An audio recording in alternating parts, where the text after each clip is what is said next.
Three, two, one. What's going on, guys? Me, it's RDV. I'm here by myself. Eric abandoned me to go watch an old man unbox comics. I should say he wants to watch a younger old man unbox comics. Yes. That being said, after you're done here, go check over I Love Comics and check out his books he's got. He's going to be selling this week in the auction. Or Saturday nights, 8 p.m. Eastern, I believe. Not sure.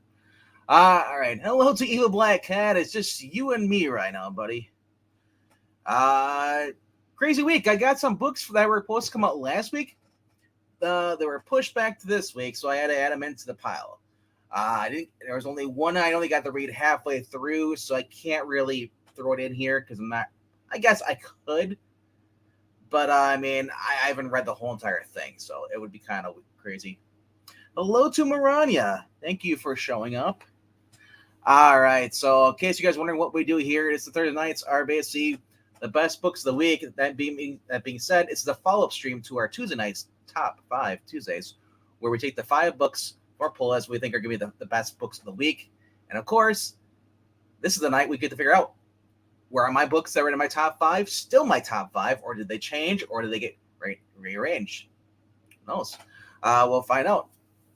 All right. So, and also, if you haven't already done so, please click like and subscribe, and share out the stream. Every one of you guys doing your part helps out the algorithm. If you also want to leave comments down below afterwards, that also helps us get the word out, get people realize, hey, there's a guy in an NRA hat that does comic book reviews. Crazy, right? All right, so I'm not gonna drop the pun. Welcome to the gun show because there are no guns here. Just these guns right here. Just kidding. That's what happens when I do bad jokes. A stall for Eric. All right, so how are you guys doing tonight? Maranya, Eva Black Hat. You guys having fun? I guess. Typing? Maybe not.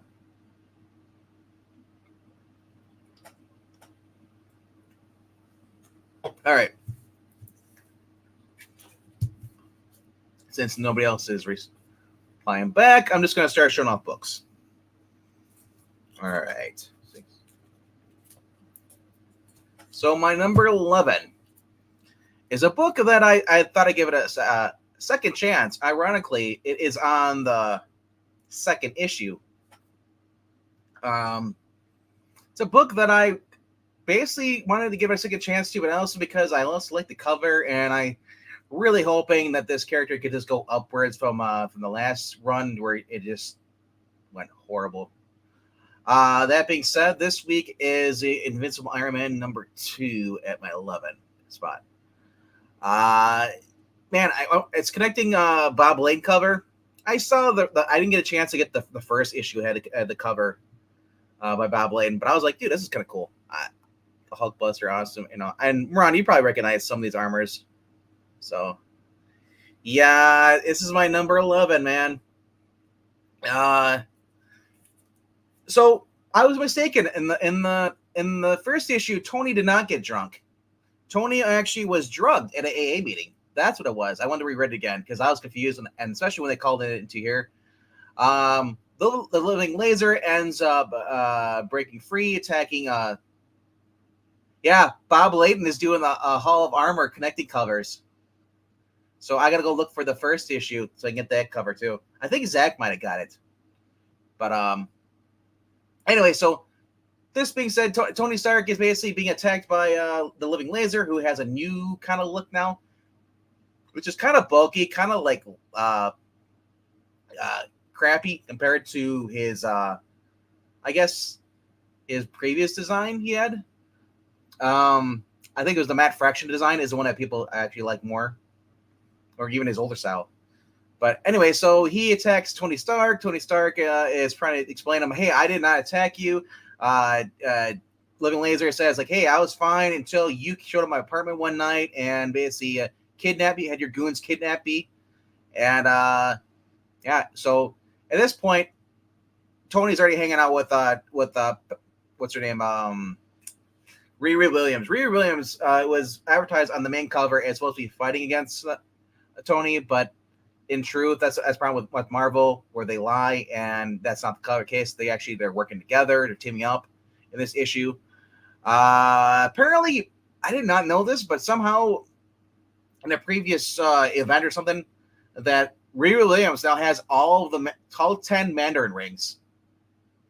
And this is what really drug down this issue for me, is the fact that Riri Williams is so freaking spoiled. She's written perfectly here, and said Tony is pretty much written as being he's the Parker luck. He's not Spider-Man, so I don't know why they treat him like Spider-Man. Like he has all this bad luck, is beyond me, and is a stupid and lazy writing. If you don't know the character, don't write the book.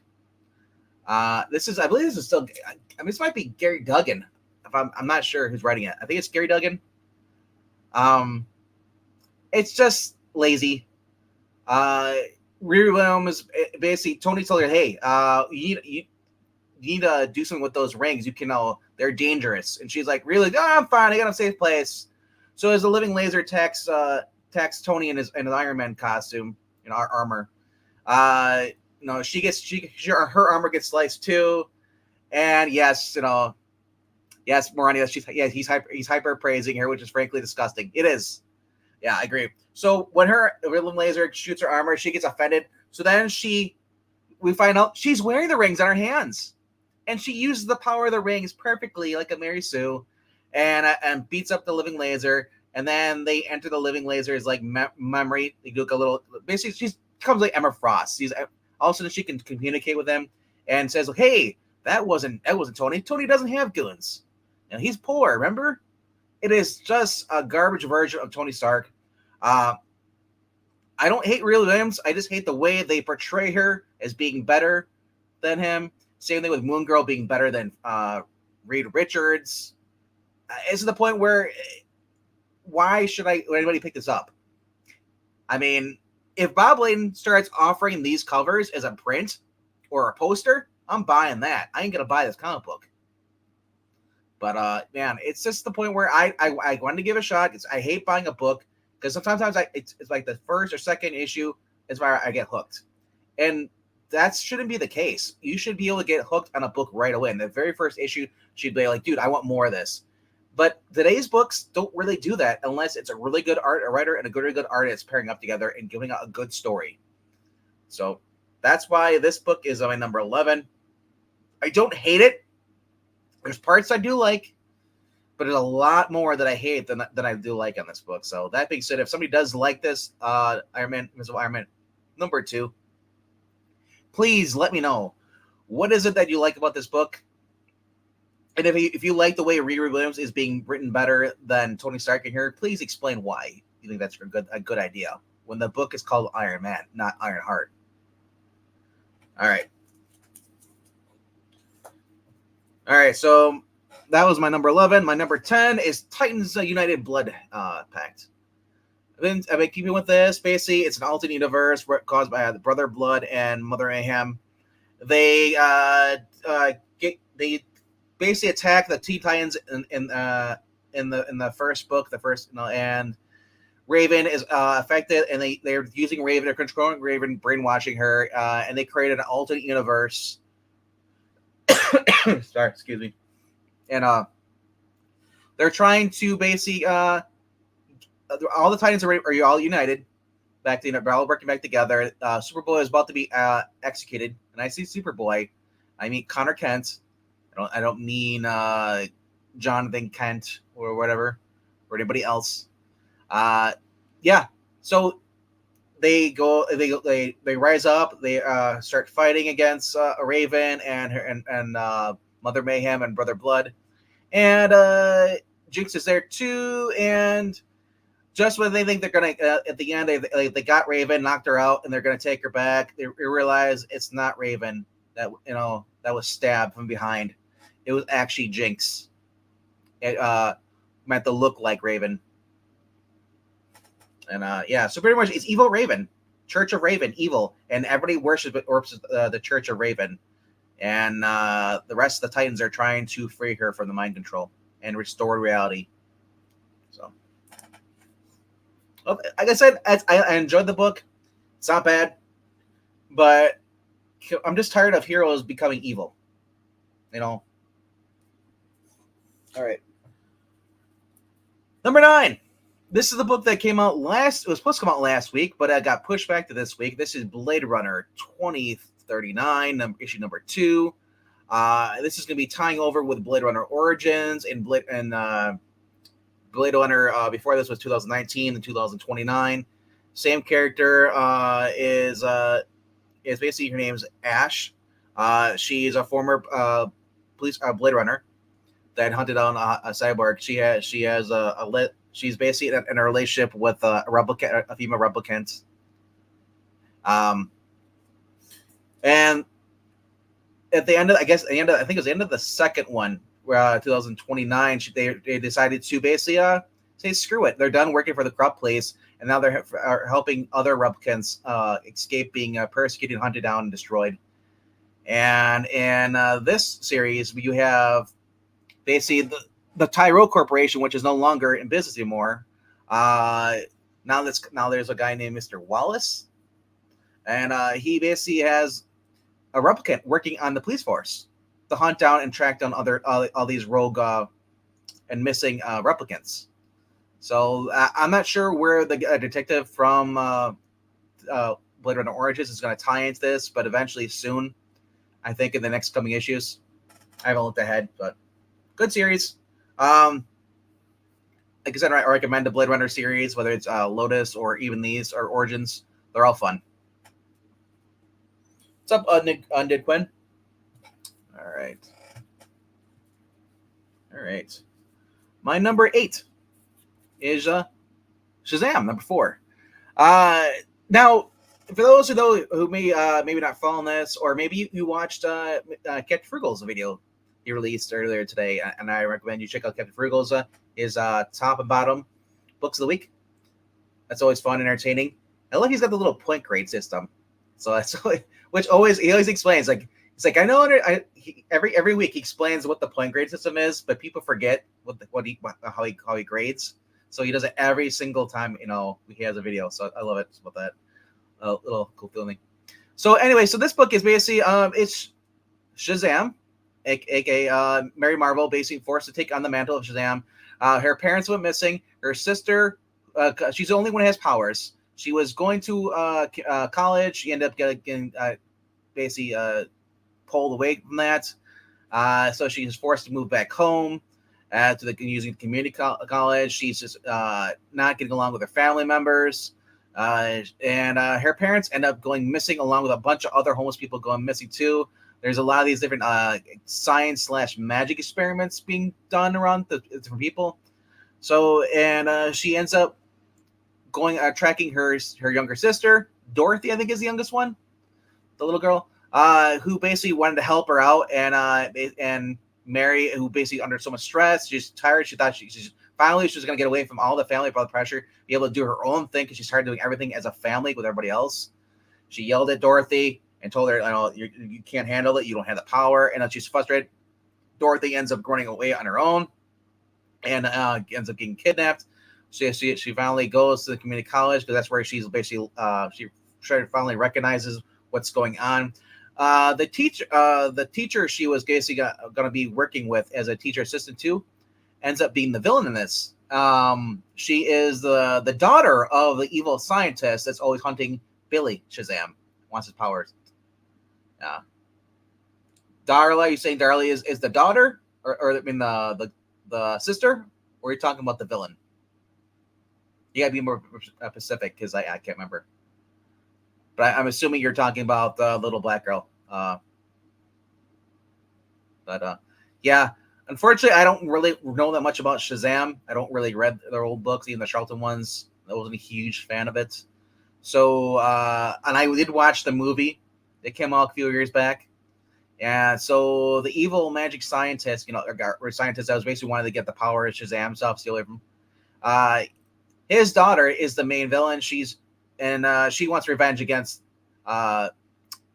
Mary and her family and Billy. for basically because what it did basically it drove her father, the power of Shazam and stuff, drove her dad nuts, obsessed with it, and she blames them. So yeah, but it does wrap up. There is one thing though, because the evil white woman in this, which is it's funny because it's not normally usually is a woman as a villain in these comic books. So I guess it makes sense. You have a female hero and you have a female antagonist.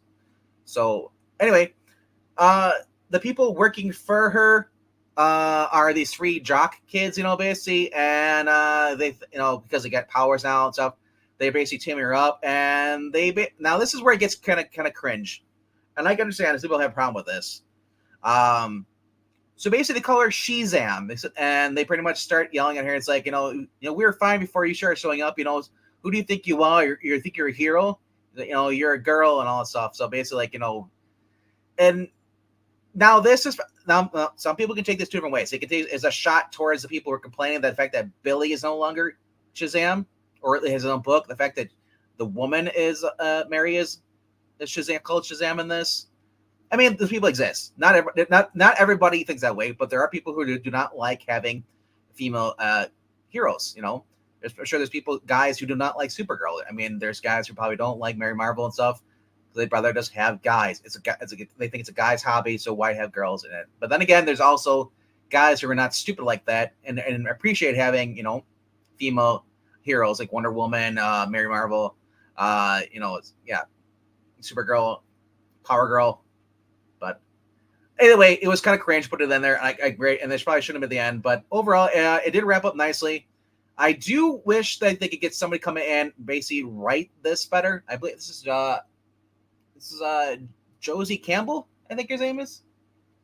I would love to see Ram V come and take a stab at this. I know Ram V was really great on Catwoman.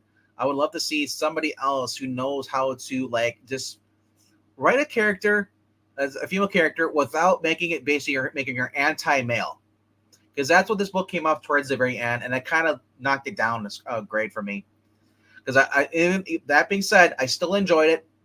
And she ends up meeting Billy towards the end. He arrives with Black Adam, and they say, "Hey, we need your help with something," and then that's how it ends. So basically, it's got to tie into something. Something it's tying into Lazarus there now. So they're gonna maybe we'll have a new ongoing series, or at least a mini tie-in with Billy and Mary, and maybe even some of the whole family basically getting their powers back in Shazam.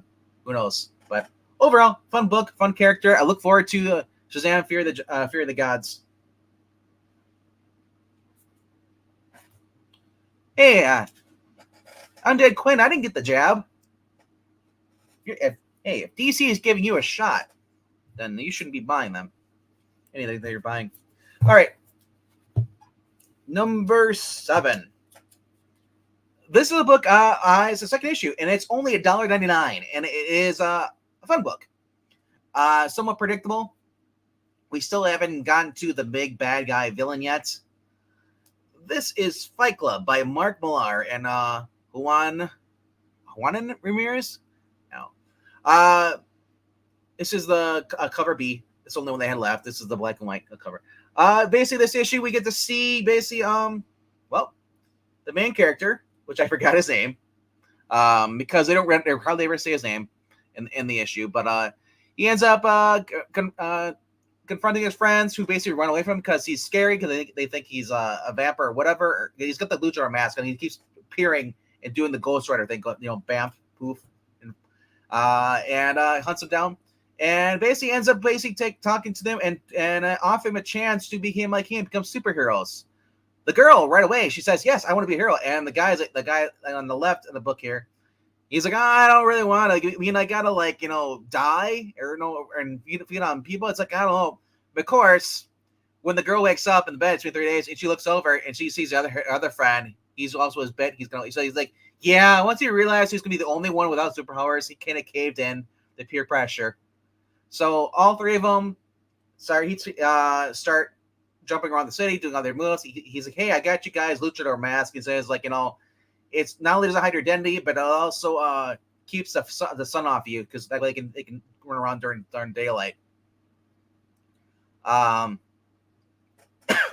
So basically, this issue is basically dealing with the main character teaching his two friends how to do different tricks that he was taught, and then they confront the kid on the left, the bully that he was forcing him to do his homework.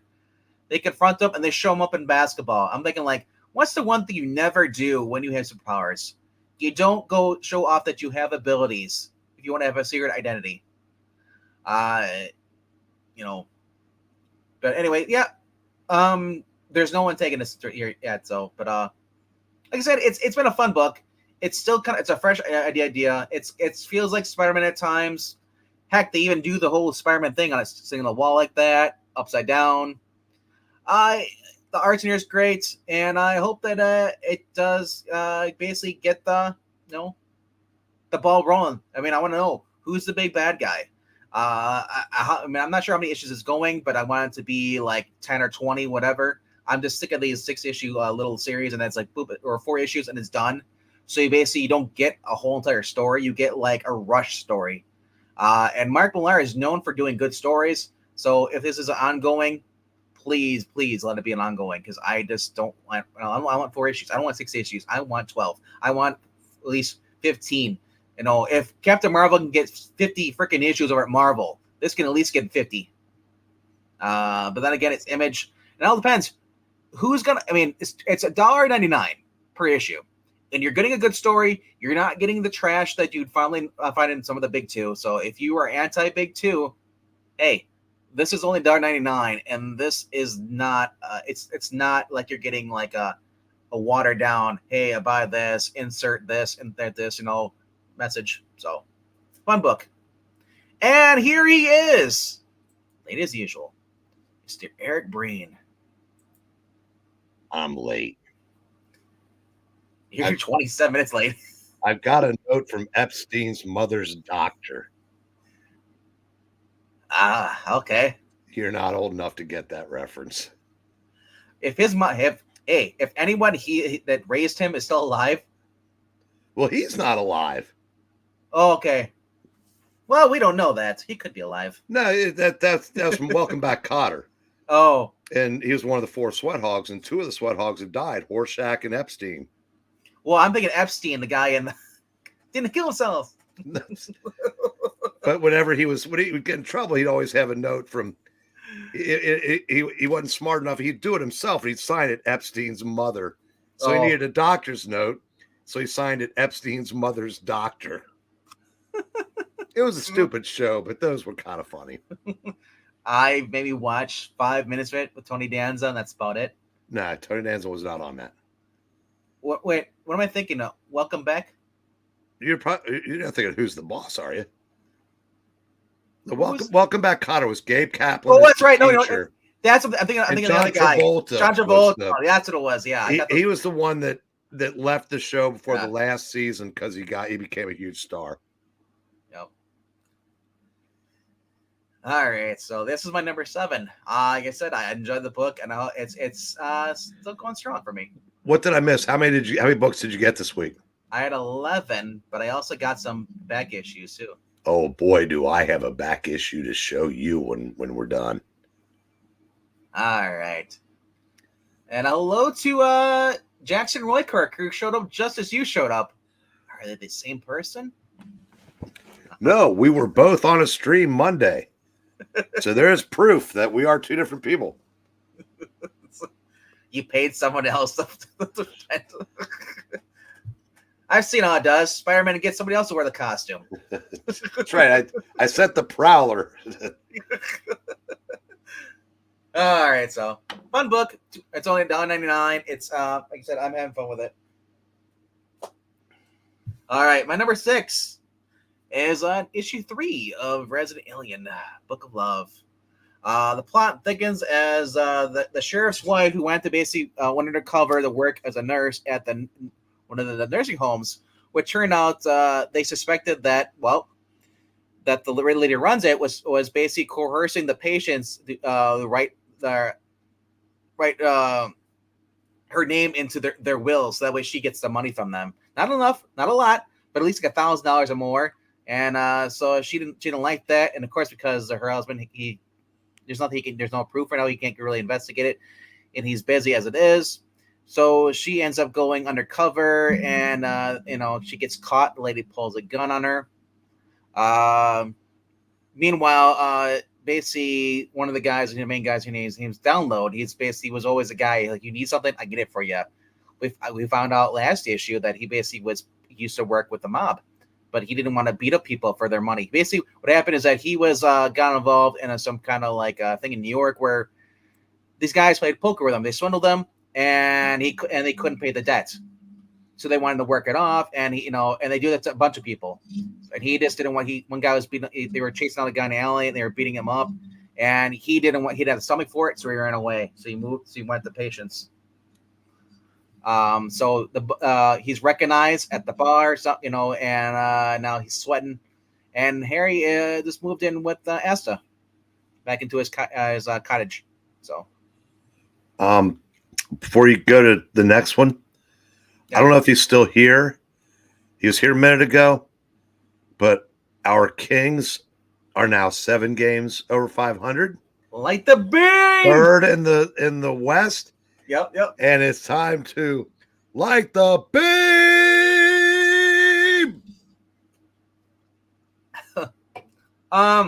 Boy, I hope he was still here because Undead Quinn. I am embarrassed. Gargoyles it's released digitally first this week, but I think it got pushed back to next week. That's what happened. A lot of books. The ash can for that today. Isn't that weird though? That these books are. I mean, it's no secret. I do read my books online digitally. I still buy physical because a lot of these books I just love the books themselves. I don't want to ruin them. Take the risk of tearing a page or fingerprints all over them.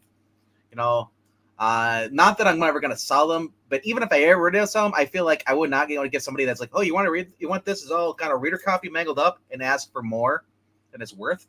I mean, like I still this is a $4 book, so I can at least go turn around if I wanted to in the next year and still sell it for like $3 if I wanted to, or $2. I don't know. What do you guys for your books before they go into back issues? How long does it take for them to mark down from $4 to back down to $1 or $2? Well, usually what I did, I just recently went through all the boxes and pulled out books that had been there for more than a year, like indie books, and marked them down to 2, realizing that they're going to get marked down to 1 and put in our next 10th sale because fair or unfair, once a independent comic comes off the wall, now Resident Alien might be slightly different, but they might as well go into witness protection. It's got the TV show going right now. Because there's so much of it. And, like I said, I mean, I love Joe's book, Beckstar. Mm-hmm. And I think I would have liked it a lot, even if I didn't know him. It was a fun book. So that being the big 2 books, Marvel. But it's never gonna sell again because most stores like these miniseries, they don't have all 5 issues because you cut the orders down. One sells out, the other ones don't. And this happened on AWA books, pretty much across the board. It's just, so to make a short story long, they sit in the back issue bins for a while, but I wish I could just take them off the 6-week wall and mark them down right then. But then everybody would just wait. So, because the way my shop does it for like Silver Age and like anything that might be closer to Golden Age is in the back of the store, the very back. But then, like, if the new stuff's on the wall, and then the stuff that's like, say, like the new stuff, the new issue comes out, or whatever, Spider-Man comes out, that from 2 weeks ago goes in the middle, and then he has like 3 levels. Top, which is the recently new, and then it goes a little older, and then it goes older. Yeah, we've got our 6-week wall basically is all the way down the store, and then you turn right and almost all the way down the back of the store. I wish I could have some of that space for other things, right? Because most of the stuff dies on the 6-week wall too. Mm. Oh, in case anybody's wondering, you're wondering why it looks different behind me, right here. I got rid of my. I had a small little entertainment center. You put in, like your VCR back in the day. You're like, what's a VCR? Yeah, I had one of those, and my boxing on top of it. But you know how things are made. I'm like, the more weight, I'm afraid it's just gonna go boom. So I got rid of that, and now everything's all stacked up in just like 2 rows stacked up. So I have all this room behind me now. I love it. Before I was hitting the boxes, so I know, right? It's like I used to, my the way my room is set up. I have a TV right here. I got my bed right here, and then right here's my computer desk against the window. Here, That's right, folks. This is where the magic happens. in my jail cell. It's honestly, if I could, I would get one of those where I can just lift the bunk up on the chain. I can just flip it up. In fact, the first woman that takes a second step into that room, he's going to marry. That'd be because awesome. that'd be a keeper. So, Ronnie wants to know where the Iron Man box is. Iron Man box is been with the X-Men's on top of it. So it's a strong Iron Man box. It holds everything up, even Batman and everything else. So anyway, so getting to my number 5 before Zach shows up. Number 5 is World's Finest. And I got the John Boy Myers cover. And I got the connecting cover too. So I wanted to get this. So actually, no, it goes this way. But yeah. You tell that young lady to cover those up, please. Yep. So, yep, I want to get the connecting cover and stuff. So, like I said, I've been having fun with it. So basically, ironically, the power boob window it's still a thing, and it's going to be a thing in the Leah Williams' Action Comics run. They're going to have the boob window still. Why? Because why not? Why? Because Leah Williams has bigger boobs than Power Girl. Hey, maybe she'll cosplay as. No, that's why they're allowed to do it. I know. So anyway, this is World's Finest. This is John Boy Myers, base drawing this. If you wonder who John Boy Myers is, well, you were living under a rock. If you read Rebirth Teen Titans, he was the artist on there, and he got kicked off the thing because he didn't want to draw the costumes they wanted to draw. He wanted to draw Starfire in a normal costume instead of her just being like I guess a nun covered at the toe. Yeah, they clashed on designs. It got the point, and then the book ends up getting canceled anyway. So, this is World's Finest, number 11, and if you're following along with this, and like I said, I was watching Krugel's again, going back to his video he dropped this afternoon. Same feelings on here. Don't care for Mark Waid, but the writing's been solid. It's been fun. It's enjoyable. This is still dealing with the demon Niaza, but this is the aftermath. Actually, take it back. This doesn't have anything to do with the demon Niaza. Now that I think about it, World's Finest doesn't. It did, but that story branched out into the Lazarus. It's different. So now this is going with the key. I'm going to make a suggestion for this channel. The Mark Waid channel? No. when doing a Mark Waid book, don't take the time to say, I don't care for him personally, because until he gives us another reason, Richard Myers has praised books that he's done after the lawsuit. So if he can look past it, I guess we can too. Right now, he's writing the best stuff at DC. So that, to me, that's enough. I mean, because, yes, he's done some really stupid things. But, none of the things he has done has been, other than what he did to Richard Meyer, has affected the comic book industry or his work in it. Mm-hmm. I would take, a guy that hates me but does comics that I love, as opposed to a Megan Fitzmartin who hates me and it's personal with her, because she insults fans like me. Yep. So if that makes any sense, I said Mark Waid is very passionately committed to DC. And with Dan Moore's art, yeah, we'll just enjoy it while it lasts. Yeah, dude. I said it's Dan Mora is doing art on this. We got the Teen Titans, Kid Flash, Wally West, Kid Flash in this. This is Silver Age, bro. We have damn it, stop it. Dick Grayson as Robin. I might have to go, but I have to get the ones I missed.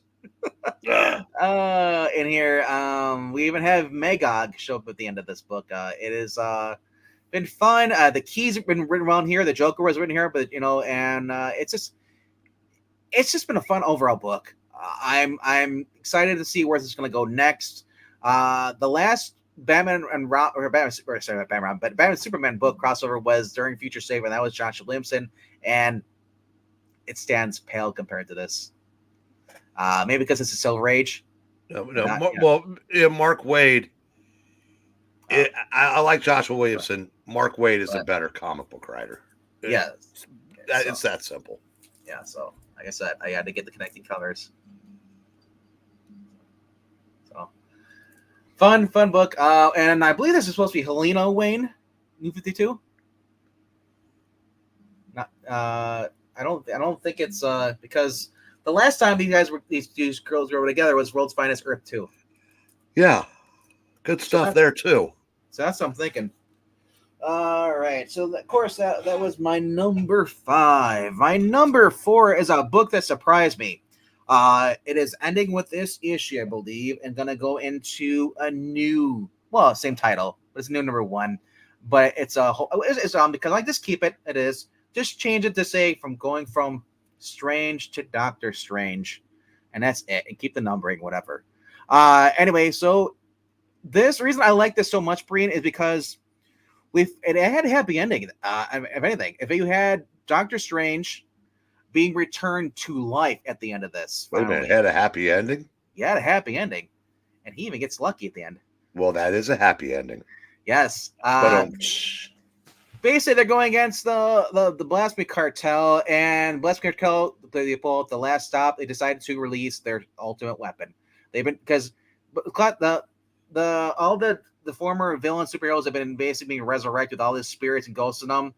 Has been the Blasphemy Cartel's been behind that, and that's why Death had made a deal with Strange, Doctor Strange, Stephen, that she would return him life if he collected all the souls that had been stolen on from the afterlife, whatever. And once his commitment's up, he'd be returned to life.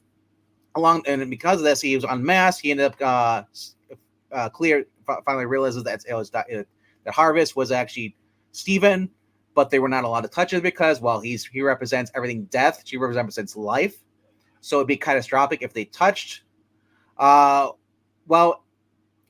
While they both were teaming up to take down the villains in this group, and their big bad weapon is the Sentry. Bob is full over he's full of 1 million crazy demonic souls, and it's fun because when I think of 1 million, I think of freaking the other manga now. I think of Vermilion from My Hero Academia. He has a 1 million thing written across his chest. Anyway, so Bob or the demon possessed Sentry proves to be too much for them. So they're both laying there, and they're injured. Even with death powers, Strange is getting to the point where he's not healing. He's about to be he's hurt and she's dying. They said screw it, and they end up kissing. She's like, damn it. He's like, and Stephen's like, you can't, it's your cause. They don't know what it's gonna do, but it caused it. They end up becoming almost like a fusion together, becoming temporarily like Batman and Superman did in The World's Finest, becoming much stronger. They're able to take out the Bob, the demon. And so after this done, they Strange is basically Doctor Strange is returned to life as promised. Returns him, and him and Clea. He says she's narrating. It's because it's her book. And she's like, she's so happy, like that they're there, and like and it says for now, we as far as the sorcerer, supreme and all that stuff, that doesn't know that matters right now. My husband's alive, and we have a lot of time to make up for, in the meaning that they're gonna be knocking some boots. All right, so Doesn't sound bad. Yeah, excited. Let me answer a question MK asked. Yeah. Yes, I heard about that, MK. I hope that guy's jersey becomes the number one selling jersey in hockey. I'm pro Russia now. I am so tired of forced celebration, because we went from please accept us to demand that we celebrate. And there was some, and I'm making air quotes, journalists crying on the air over him not wearing that. ESPN and then compared it to the military. And said, well, here's the thing. There are far more people that are pro-military. I mean, I shouldn't say there are more people that are pro-military than pro-gay, because I don't know anybody who isn't okay with it. But there's a difference between accepting and even supporting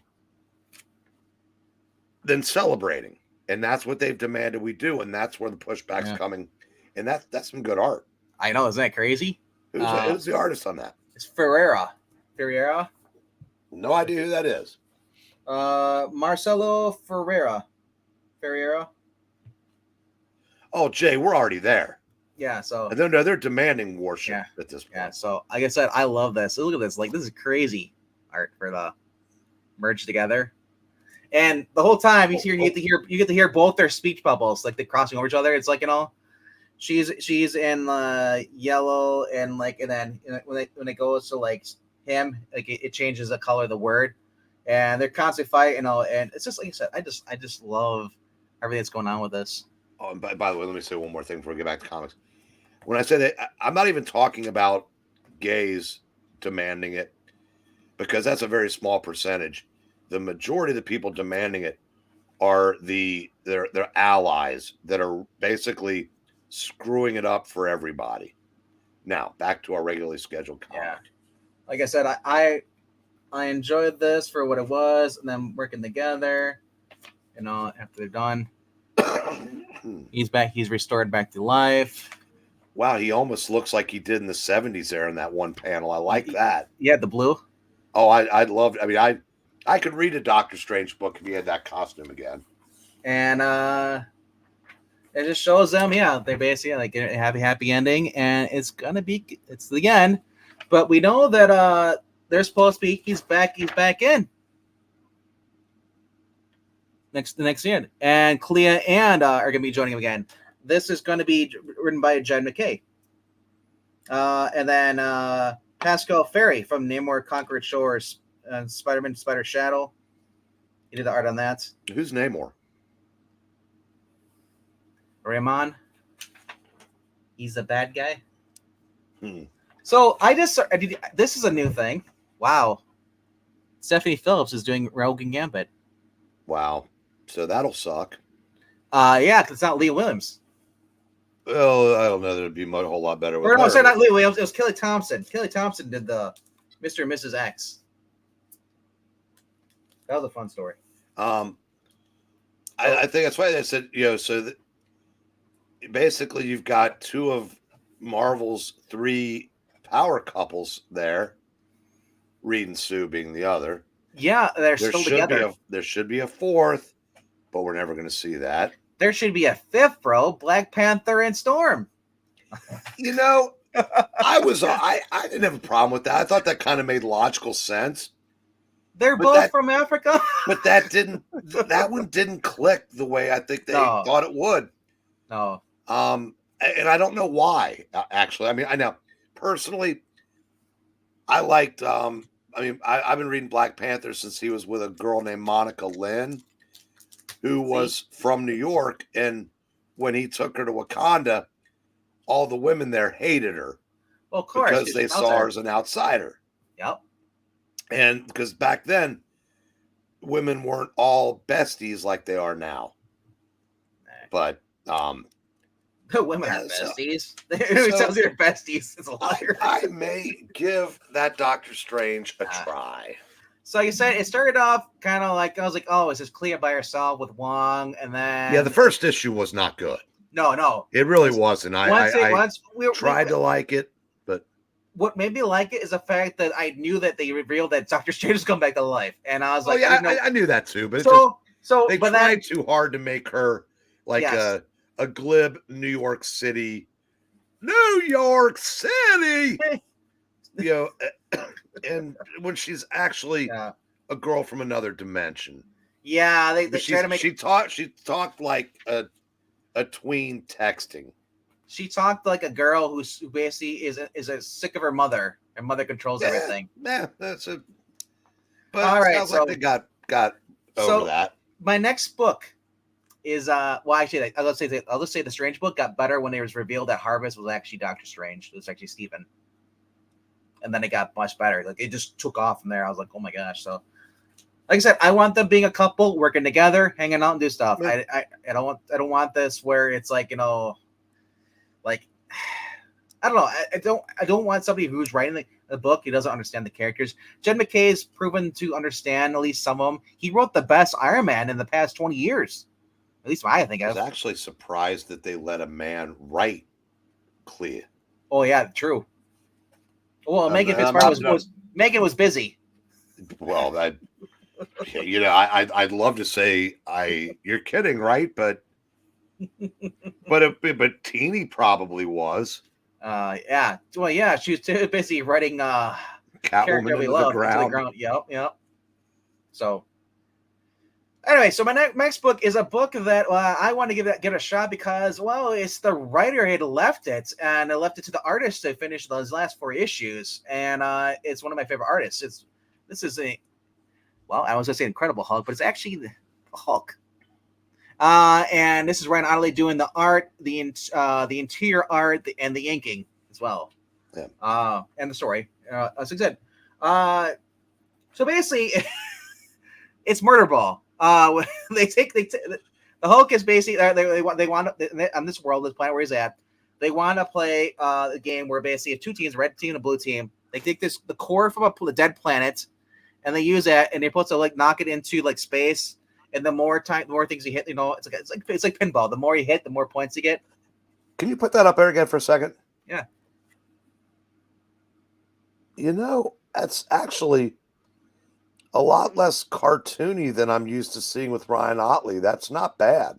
Yeah, Ryan Ottley is if you know him from Invincible, he likes to write a lot of stuff. And this issue, now Frugal didn't care for this because he said it felt kind of too weird. It wasn't like Hulk. And I can agree because this is pretty much felt like I was reading a thing out of Invincible. Aliens, and people jumping up. It's same art because this is the guy who basically worked with Kirkman for all those issues on Invincible. And the Hulk, is kind of showing up at first. So, and of course, Banner still controlled the Hulk. He's doing his little Star Trek thing. I don't know how much of this was actually from Johnny Case's notes, or if this is Ryan Ottley just saying, you know what, I'm going back to Invincible, even though I can't. That story's over with. And so, of course, in order to get the Hulk to do something, they have an engine room, which is basically the Hulk psyche trapped in this little world. And he keeps releasing like level 1 right now is easy mode. Level 2 is another wave of enemies, and eventually as they do this, increases strength. It is kind of crazy about this. So it's a fun issue. The Hulk competing against another person that basically is like, oh, the Hulk's not that bad. Look, he's puny. This is the Hulk. And while this is going on, I said I'm liking the art in this.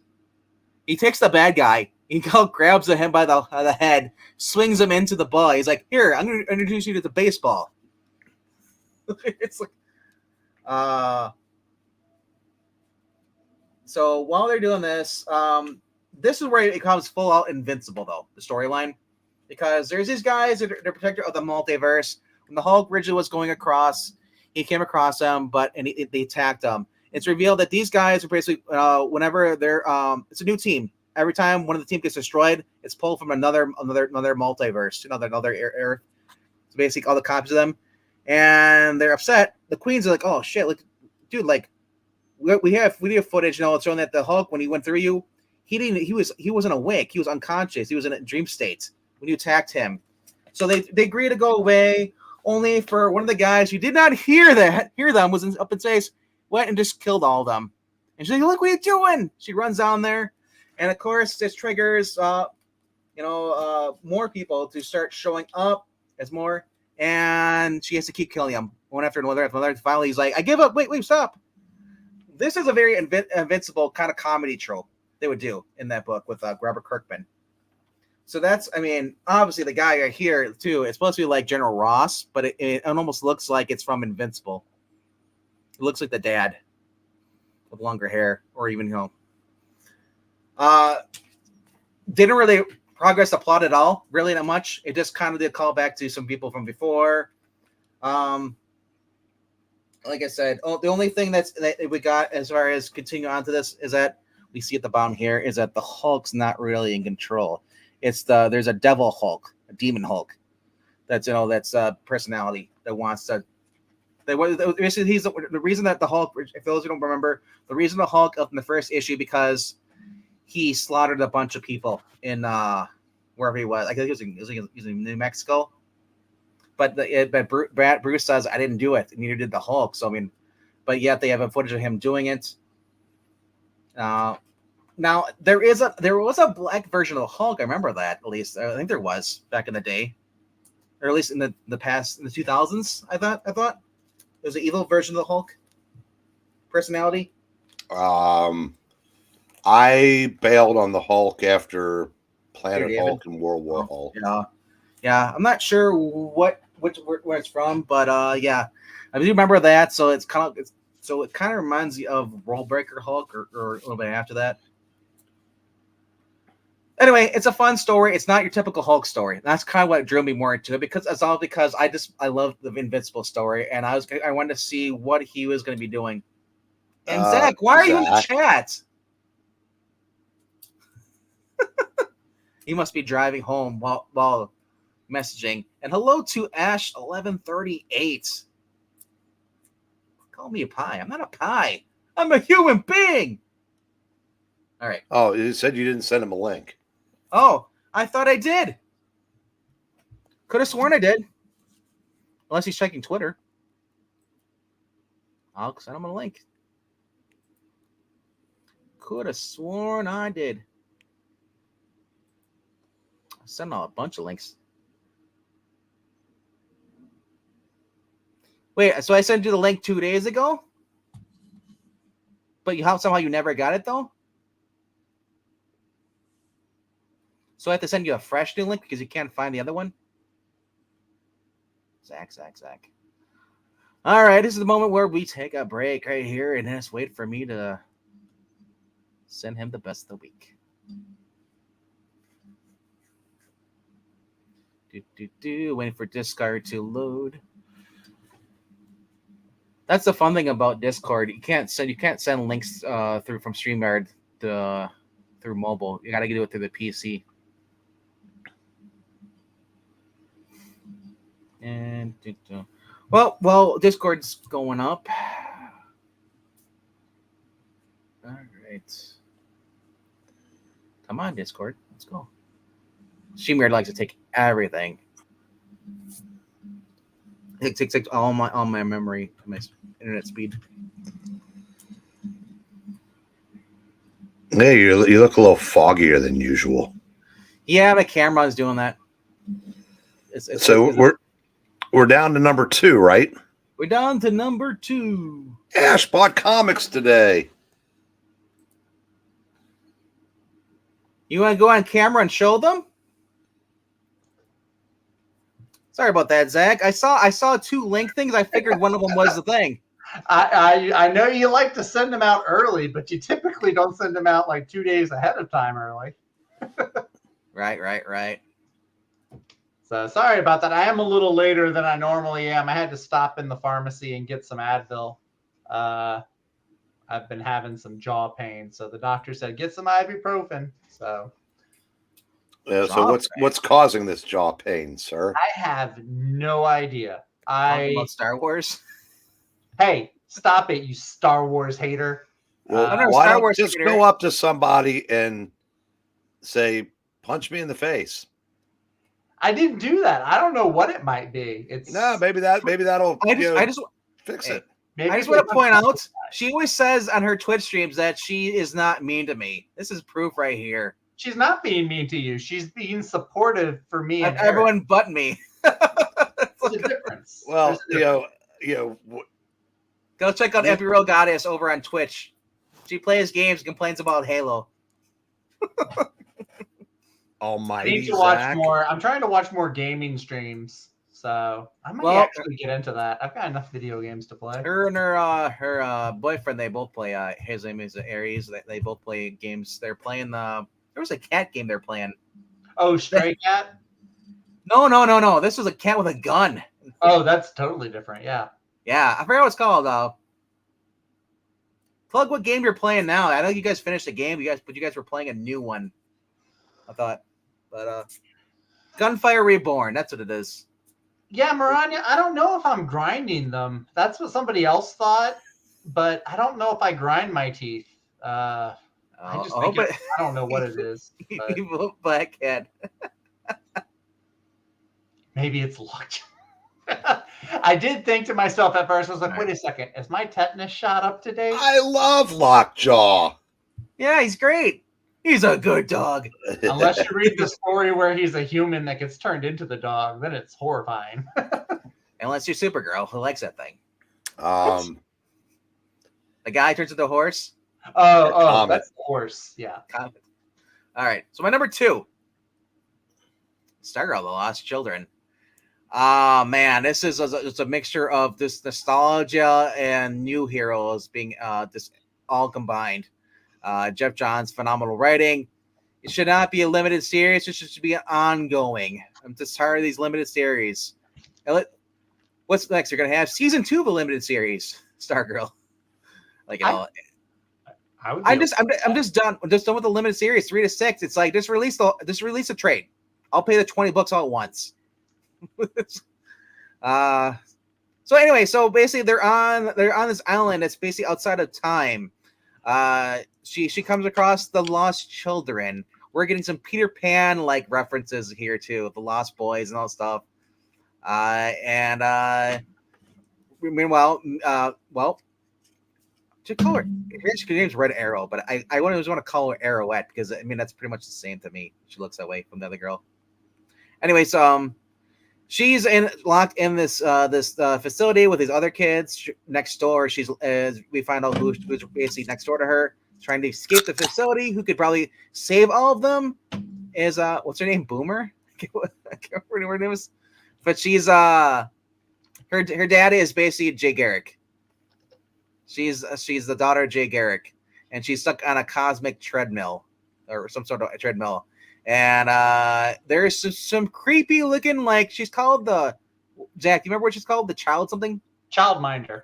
Childminder has chicken legs. In a weird, just like it's just I was getting like flashbacks of Kids in the Hall with the chicken lady, the bird lady. Creepy character. All the kids being together, working together, and man. Towards the end they figure out because one of Rip Hunter's new protege, I guess is like a new version of him because I thought the original version died. But Rip Hunter's little protege, the guy with the raccoon head, Corey Baxter. Yeah. No, he didn't die at the end of Flashpoint. I thought there was one in New 52 or something like that. There's like a new mixture of the older one. This is the one from Flashpoint Beyond. Yeah, but there was one. I was reading that there's one before him though. I don't know. Anyway, so he's there. He confirms that hey, Stargirl. The reason you guys don't know her is because, and the way she's talking, because she's from the future, and so am I. You know, and like I said, like they're all. So basically, it's interesting to see what's going to happen because once he's like they even have one of the what do they call the 7 Soldiers of Victory. Well, that one was sidekick, Wing. Mm-hmm. You know, he was the eighth one in there, and like I said, it's just fun going back to nostalgia. If you were a fan of the JSA, or even some of the older stuff, other stuff than that, it's just Jeff Johns' phenomenal writing, and he does what it is. But Venkman, you're a fan of the JAS. Oh, I am from the JS because I know what? Because I'm a sports entertainer. What does JAS mean? Was that a typo, or is that it's the Jericho Appreciation Society? You non-believer. I'm not a wrestle watcher. It's the pinnacle of sports entertainment.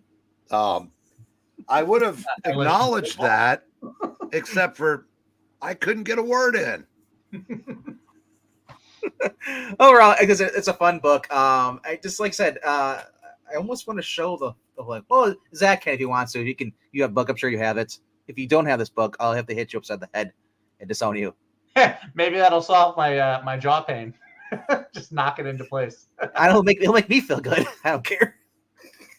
So that's my number 2. So my number 1 is a book that's it's issue 2. Well, and of the part 2 of this 4-part story, it'll be done within a minute, or at least 4 issues. But dude, Flash 791, man, this is cover B. I love it when they show the after image stuff like this. This is what I want more as far when you're gonna do the speedster. You gotta have like the motion lines like this. Wally and Barry and Jay, Impulse, Wallace. Man, is this everybody's here? Max Mercury, Jesse Quick.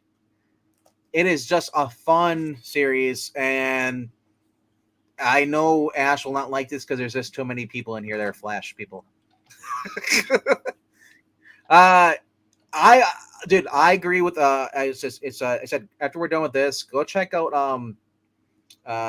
Captain Frugal's video. I've plugged it like 3 times now. I agree with him. There is a moment here where we get to see Bart and Ace, basically Bart and Wallace teaming up to each other, and then they're joined by Jay. I just want more banter between Bart and Wallace. I want Impulse and Kid Flash to team up, have their own little spin-off series. They're just fun working together. They're kind of like the Odd Couple, where Bart's got more of the knowledge as far as be a hero, but like Wallace is more of the scientist. Or you could just have them like Super Sons, because they're both super speedsters.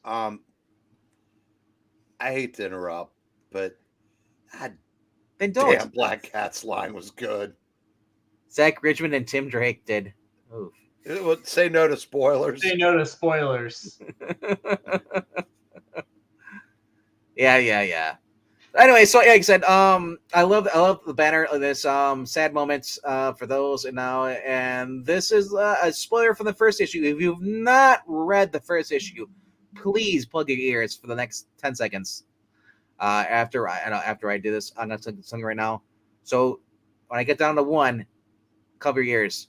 5, 4, 3, 2, 1. Iris is dead in this. She died in the first issue, at the end of the first issue.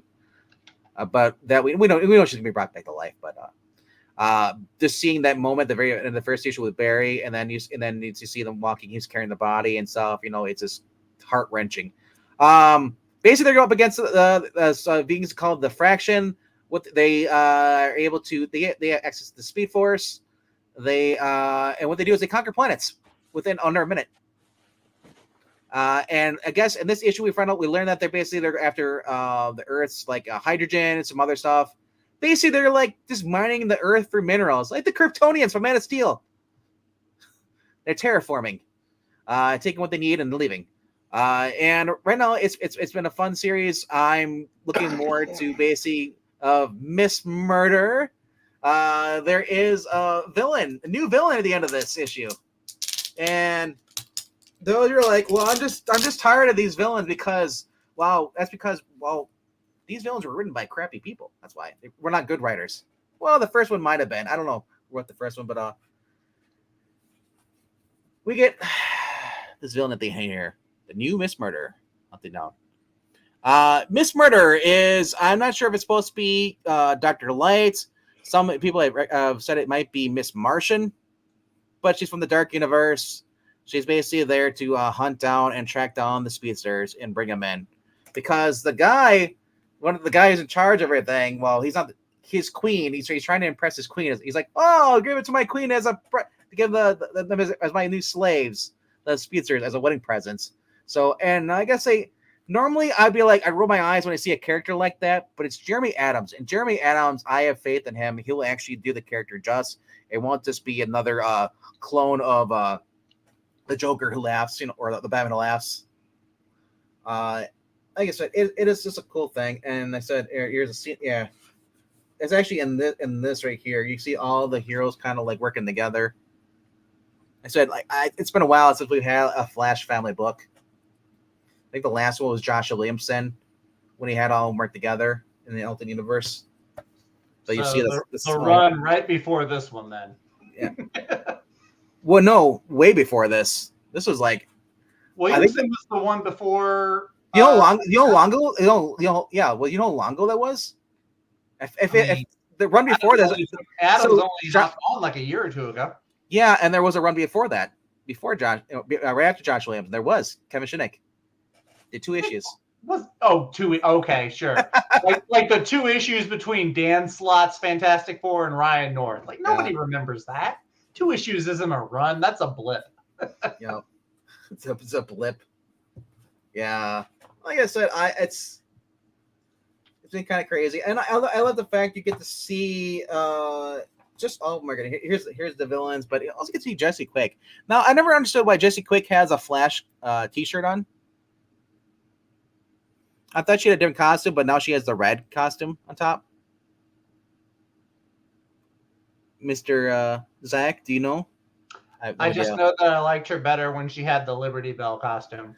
That's what I mean. Why does she have the Flash? Yeah, it is kind of weird that she has a Flash costume because she's the daughter of Johnny Quick. So if anything, she'd have a Johnny Quick costume, and her mom is Liberty Bell. So either of those would be better choices, I think.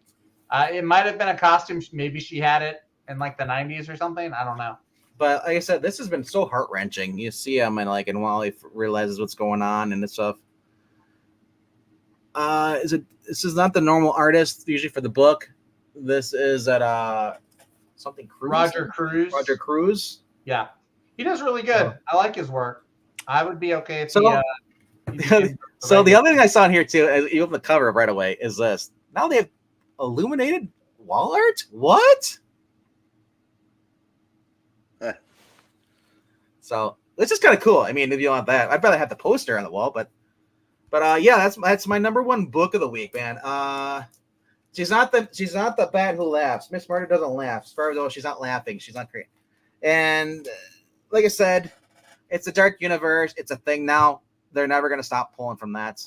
You'll give you 20 years from now, it'd be like people are like, wow, somebody told something from that universe. I give them credit for doing their research. It's gonna happen. As much as we don't like that dark universe stuff. So other books that came out this week was The Walking Dead Deluxe. Issue number 53, I think it is. 55. They got the connecting cover here, and then they got the other connecting new ones. I forgot who the artist is on this, but I think it's in here.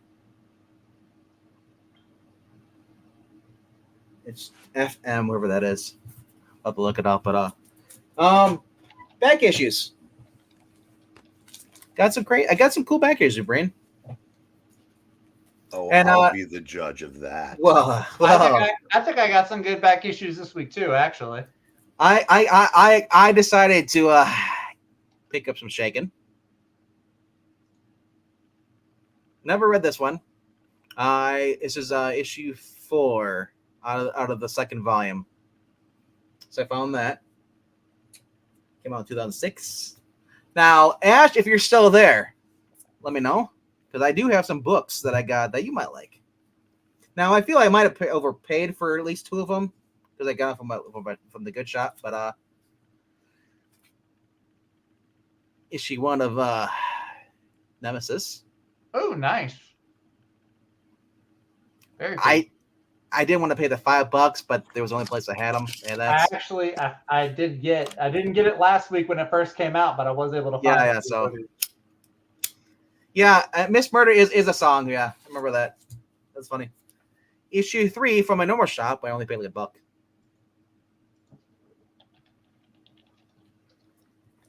And then issue 4. Wow, you made Ash go all Macho Man Randy Savage. Ooh, yeah.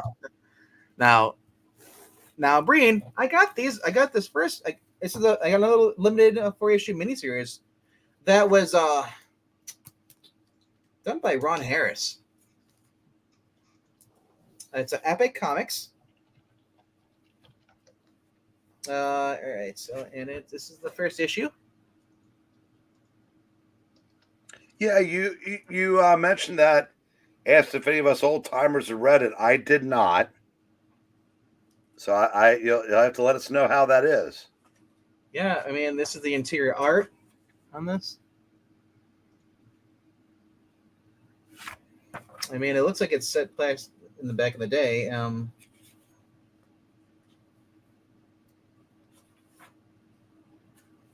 Here's some more of the interior art of that. Yeah, as I said, I was curious because I'm like, I've never heard of this, and it's like a really older book. So that's issue 1. I got that of that. And then I guess Ron Harris does the writing and the art.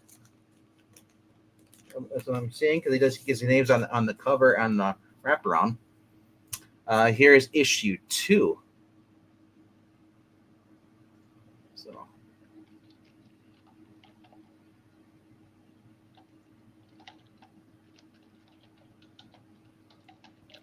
yeah, nicotine stains are good for comics. Yeah, issue 3. Yeah. I've never heard of this. This came out in 1984, I believe. And then here's issue number 4. After reading Airboy, I saw this. I was like, you know what? I know this will be good. Hopefully it is. Gunfire, dames, planes, and bullets. So, all right. And then, yeah. Oh, I managed to find issue 2 of the Book of Love. I couldn't find it a couple weeks ago. Somebody had it. And then issue 2 of Kamen Rider came out this week. It was supposed to come out last week. So I didn't get a chance to read all of it. But that's it for this week for me for books. Who wants to go next? Who's Zach, fighting? do you mind if I jump into because I didn't get any new books this week. I know you're very frugal with your comics. You might be Captain Frugal's sidekick. Speaking of Captain Frugal, I'm getting tired of all this free press he's getting when he won't come on and join us. Right? Who does that masked man think he is anyway? You name drop him all the time, but we get nothing. That's right. I'm you guys do that. I'll be right back. Let me get a fresh drink. He is the quintessential one-way street, and I'm tired of it. How tired are you? I've been asleep for hours. That's how tired I am. In fact, I'm not even going to watch his video. That'll learn him. Take your time, Zach. I got to finish my smoky treat before I... Smoky treat? Yeah, dog. This friend of mine who has quite the way with words, he's the one that coined Domino's Pizza the eternally average. And he called the town where I live in America's sleeveless shirt. And he called these smoky treats, and it's just stuck in my head ever since. When I think of smoky treats, I think of like dog treats, and you say it like that. Like that's why he did it. Oh. Yeah, exactly, Rhaegar. Captain Frugal. Who is that? I don't know. He seems to be very frugal with his money, though. Yeah, Ash. And I don't is know. he? And is he really a captain? Did he serve in the army? I think he probably promoted himself. Is he a sailor? Ash, I don't know what you're talking about. I'm always available to stream. In fact, there's very few people that I won't stream with. You're one of them. You're the only one. I can only think of one. Yep. Especially considering my Discord is a pile of shit. The only thing it does is overrides my StreamYard shit. Oh, lets you know that somebody messaged. Well, no, it'll start bleeding over and it'll cause my computer to glitch. But then I have to basically close it out. But I said I can't access it on my phone. This is like the second. I could do it 2 phones ago. I just want to point out that we're at 14 people watching. Keep bitching about not streaming with Ash. I think what it is Ash is a fine young man. I'd be proud to stream with him. Not like that frugal character. If he came on right now, I'd give him the what for. I don't think he's even awake. It's past his bedtime. Right? Yeah, I think the fact that having No, we're gonna be streaming later on tonight. Actually, it's not his bedtime. Having a 10-year-old and a 6-year-old probably keeps him pretty busy.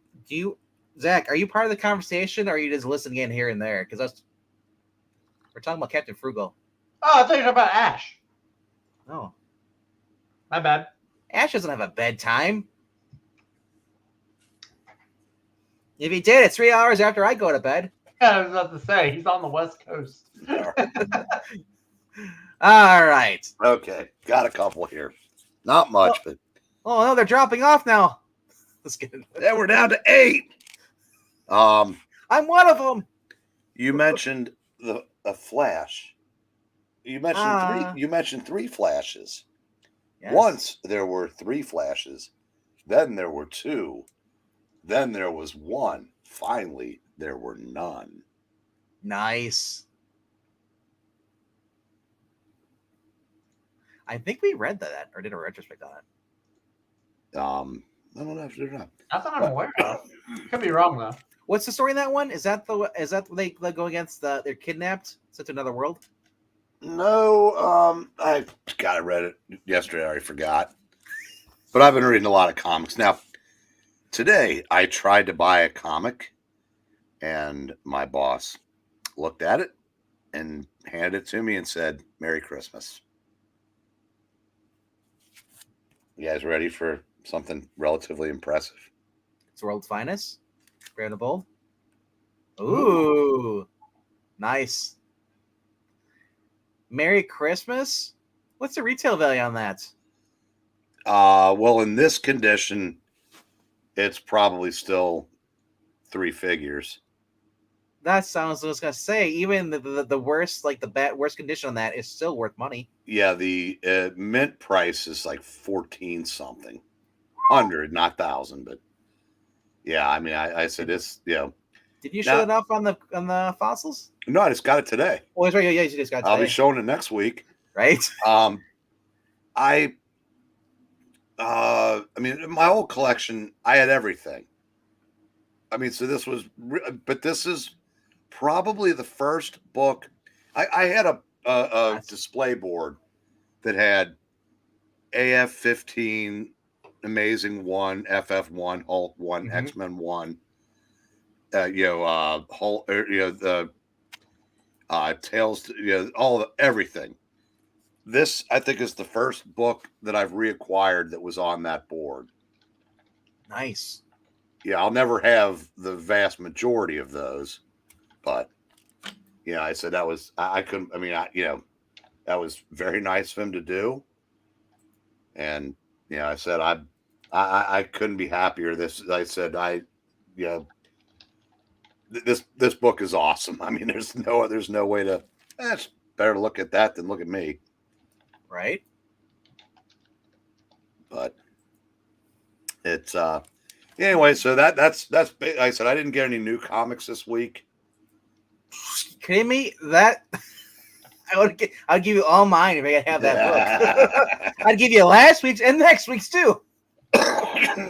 Yeah, it's I may go back and get the what is it Fight Night, Bite Club, Bite Night Me. Club. Yeah, that. Yeah. But I said now. I mean, I said I wasn't blown away with the first issue, and I still like the idea, so I might just do it to support the idea. But I said after reading Joe Fixit in the Levitt's Avengers, I'm realizing how good this was. And I said, and I'm really tempted to go back and get the World's Finest that I missed. I can ignore the other things that are. Yeah, I mean, I know it's kind of integrated into the DC continuity now. I can ignore that.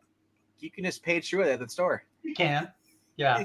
You can just page through it while you're there. You're like, next issue, what the heck? Yeah, I know, Ash. That's almost as cool as Venkman stuff, but I'll keep trying. Wow. I'll just say that I've read Nemesis, and I'll just say Tales of Suspense. That has cool factor written all over it. How old it is, the fact that it's freaking Iron Man punching Captain America's shield. And that's before the concept that his shield will just shatter Iron Man's armor. Yeah, Ash, I know you're being glib, but honestly, I didn't buy every Alterna book. Even though they were $1.50, now they're $1.99. If a book doesn't, if I don't particularly like something, and I really, really wanted to like, Nightclub. And maybe I will get the second issue. I'll give it a few issues to grab me. But I mean, I like Fight Club or whatever. Yeah, it's called Nightclub. Nightclub. I like it, but like I said, dude, the Hulk was better than this issue of Nightclub. That's a hot take. Not really a hot take. Just the fact if you like Invincible, this is Invincible in Hulk form. Apparently, Zach's never read Invincible before. No, I just saw the cartoon. You never read Invincible? You've never very good. Wow. I did enjoy the show more than the boys show, but I said, I did notice we did drop off. I think the fans are asking for a larger Zach. Nobody wants a larger Zach. Well, they doesn't want a larger Zach. Nobody wants my 60-year-old ass. They want us to rant more about your phone. Discord and how horrible it is. They want old man brain rants. Oh, so you missed it earlier. I said at the beginning of the stream, I was like, of course, Eric's no longer here. He's watching a younger, older man take books out of a box and go ooh and ah. And Zach, I don't know how you're sitting on your All-Star Squadron, but he has pretty much the first 40-something in the auction this week. He reached out and he messaged me the other night and told me that he got a bunch. Yeah. I'm definitely going to be tuning in. I missed this. I saw he did an unboxing stream. I didn't get to watch it, but I'm going to be going through my comics hopefully tomorrow night, if not Saturday morning, and see what I need because I would like to fill some gaps in that collection. So. Why does Rhaegar want me to get a Fuddruckers burger? I think you're. Oh, by the way, Ash, I saw something where In-N-Out. They said In-N-Out is coming to Kentucky or close to Kentucky. I go, that's awesome. What if they come to Cincinnati? No, Tennessee. You know what In-N-Out reminds you of? I can get to Venkman quicker than I can get to the In-N-Out in Tennessee. You know what In-N-Out got when I hear that name? I just think of that. That's how fast your Taco Bell's going out of you. Well, I mean, I've heard so much about In-N-Out over the years that,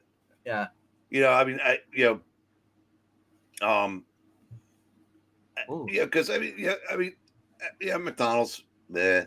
Burger King, nah. Wendy's, nah. I love Burger- Rallies, but they're Yeah. the one closest to me. It's like they open when they want to. Yeah. But I mean, I've heard In-N-Out is just as good as it gets in the genre of fast food burgers. So Yeah. So I got excited for about half an article. Yeah, they're good. Yeah, especially hearing about In-N-Out. I guess they're like old school 50s kind of like diner setup with the hats and stuff, everything. I don't know if that's true. I mean, I think that's what it is. I'm not sure, but we have a place like that. It's called Cops. We also have another one called Leon's here. That they're not really big popular, but at least Cops is because it's like it's just you get the big burger. It's the old style. The only thing that sucks about it is the fact they have nowhere to sit. Do you what do you guys have Steak and Shake where you live?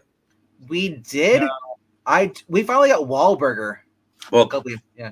Because you mentioned like the decor. Yeah. It looks like it's right out of the 50s. Mm-hmm. Until you walk in there and see all the kiosks because they don't have any humans to take your order. Right. I think, oh God, the last time I was in, I think it was like 15 or 16 the last time I was in a Steak and Shake, and that was in New Mexico. But yeah, it looks like it's out of the 50s. Of course, back then they still had human servers. We had the, I forget what it's called. Like it basically looked like a Quick and Lube or something. If it's called, it was like a burger place. Yeah, MKS. If I've ever tried Five Guys, that's good. The one time I went, there was one in our area for a while, but it was. Do you remember when certain places were fearing the mad cow? So they'd only make them well done. Yeah, I don't like well done, and that was my only option. So I went there once. All right, I'm gonna step in here and cut down on the Mariko Tamaki talk on hamburgers because y'all are making me hungry. And speaking of, I've got a good stack of books to get through. I'm gonna go off camera and mute myself. I'm gonna go grab something to eat, but I'll just come back on when I finish. But I'll have it on, so I'll be watching. I look forward to your mockery of some of my comic books. There will be mockery. Or your praise of some of my comic books. Probably a better chance of mockery. Probably. See you in a bit. No, I did not get a chance to read several of these because, again, this is a lot of comics for me. And I also had some other reading to do this week. I read through 4 issues of Ultimate Hawkeye for a stream later tonight. What do you mean? You didn't read the other books. What are you talking about? For Tuesday night. Huh? What do you mean? For our book club, you didn't come join us. I didn't get to read Planetary. Look, I haven't even read the book we're supposed to. Who cares about Hickman? Planetary is better than Hickman. Sorry, any day. I've been doing the Hickman streams longer than the Planetary. The Planetary thing just started, and I haven't even read the book we're supposed to be retrospecting on tomorrow. It's too many books, too much going on. It's 4 freaking books. We don't care. Anyway, so I haven't read this yet. This is 3 in 1. So I haven't gotten to read this yet. Yeah, that was usually at my shop. Nobody had that. But this was the only copy that they had. This was up on the wall. So yeah, I was shocked. Neither comic shops ordered it. Have not read this yet. I really just got it for the connecting cover because this is the cover I had for Iron Man #1. I know. I was running out with that. That was on the bottom of my stack. It's too much re-praise for me. Yeah, it makes sense. I did pick up. This is the finale of Strange. I know he's got a new Doctor Strange #1 that Jed McKay is writing coming up. It's all of them. They have to be returning back under called Doctor Strange instead of being Strange. So yeah, I know. I skimmed through this one, and he does come back to life at the end. So I thought I'd pick it up because it is the finale. Finale, happy ending. Sentry is in there too. Okay, yeah. You're gonna spoil all my. I spoiled an hour ago. I got this one. I did pick up Nightwing #100. I actually really enjoyed this one. I read this one online before I bought the book. So I want to say what I've heard from Mr. Captain Frugal, who doesn't show up, that there's a touching scene there between Dick Grayson and Batman in there. Yeah, father-son conversation. I like that. I like where the new Titans Tower is going. So I gotta ask, Scott McDonald's art, actually, I really enjoyed. Is this still Tom Taylor? Because this doesn't sound like Tom Taylor at all. Maybe he got asked to tone it down, or maybe he can only put all of his Tom Taylor energy into one or two. Maybe they finally told him to quit bitching and grow a pair. This, it was okay. It wasn't bad. There's only 3 more issues after this. I mean, it really is. There's no Kate, so he is going back to his roots. Kate's wrote better. I'm gonna say Ryan Otley is a fantastic artist. Donny Cates wrote better. Well, they canceled the book, bro, so they can't even finish the story. Because Donny Cates isn't writing anymore. It's so he wrote better than this. This is an all right one shot. It's a one shot. There's not really any consequence to it. It's not bad. Ryan Otley's art is good, but Donny Cates wrote it's his first chance writing, and I'm sure they wanted to go after Donny Cates' notes, but he's kind of probably well, screw this, because they're going to cancel the book anyway. So that being said, I'm looking forward to the next 3, see what's going to go on with that, because this one I'm pretty sure you did not get. I picked up Monkey Prince. This is issue number 10. That's right. I did not want the monkeypox, so I did not. Now, this actually is a prequel to Lazarus Planet Alpha, so this leads into it. So this takes place before that issue. Really good stuff, actually. I want to go back and get the previous issues. It's really cool. He's got kind of a Spider-Man vibe to him. In this one, he's got a crush on Supergirl, so he's kind of doting on her. This is where they're finding out that the powers get swapped around. So instead of sunlight, taking away Supergirl's powers, moonlight is her powers at somebody else. So really good. And the villain in this was surprising as well. Really good. If you like JSA, there's a JSA villain, or who's normally a JSA villain. Undead Queen Hulk was a filler because there pretty much is no story anymore. The story is he doesn't have Kate's left, and he's going off notes, and there's really isn't much to. They need 20 more probably issues to wrap it up, probably. So it's gonna be real rushed. Breen, stop lying and saying that Tom Taylor is taking over Flash. He's not taking over the Flash. Yeah, well, you're gonna lead Jay astray. Hold on. He's not saying the full name. He's taking over Flash Gordon. No, he's not. DC doesn't do Flash Gordon, do they? Can you imagine if Tom Taylor wrote Flash Gordon? Suck on that, Breen. Next up, we got World's Finest number 11. Really fantastic, really good book. The ending was I actually liked the ending. It was kind of really ominous and kind of I don't know, I dug it. Even though I know who Boy Thunder becomes and who he turns into, I did like the ending. I thought it was really, really cool. Yeah. Of course, there's the stuff where he's interacting with Superman and Batman, the Titans. A bunch of really good stuff here. So yeah, World's Finest. And it is written. There is stuff that they do tie into the current continuity, but it does stand up on its own that you can just read this and you don't have to worry about modern events or whatever's going on. So I thought that was really cool. I did pick up. See, mine had the Power Girl. They didn't have the Huntress. Yeah, so I was kind of happy I got the Huntress. I got Nightclub issue number 2. And I enjoyed this one even more than the first issue, actually. I enjoyed it a lot, actually. So he turns his 2 friends into vampires, which is funny because at first one of them's like, no, I'm not going to give up sunlight and everything. But then he's like, well, I'm not going to be the only one who doesn't get powers either. So I thought it was pretty cool how both of his friends he turns them both into vampires. The cliche ending, though, I was like, I knew. It's like if Peter Parker got spider powers and was able to give his friends spider powers too. That's kind of the vibe I got. It kind of felt like Amazing Spider-Man, where he goes and he smashes the backboard. Yeah. So I dug it. And again, it's $2. So even if it's not good, which it's Mark Millar, so it's not going to be terrible. At worst, it'll be okay. This should be terrible. It's $2. You can afford okay for $2. Of course, I can afford okay for $2. Anyway, that's why I got the second cover. Oh, you got the black and white? Yeah. Oh, nice. That's all they left. I like that.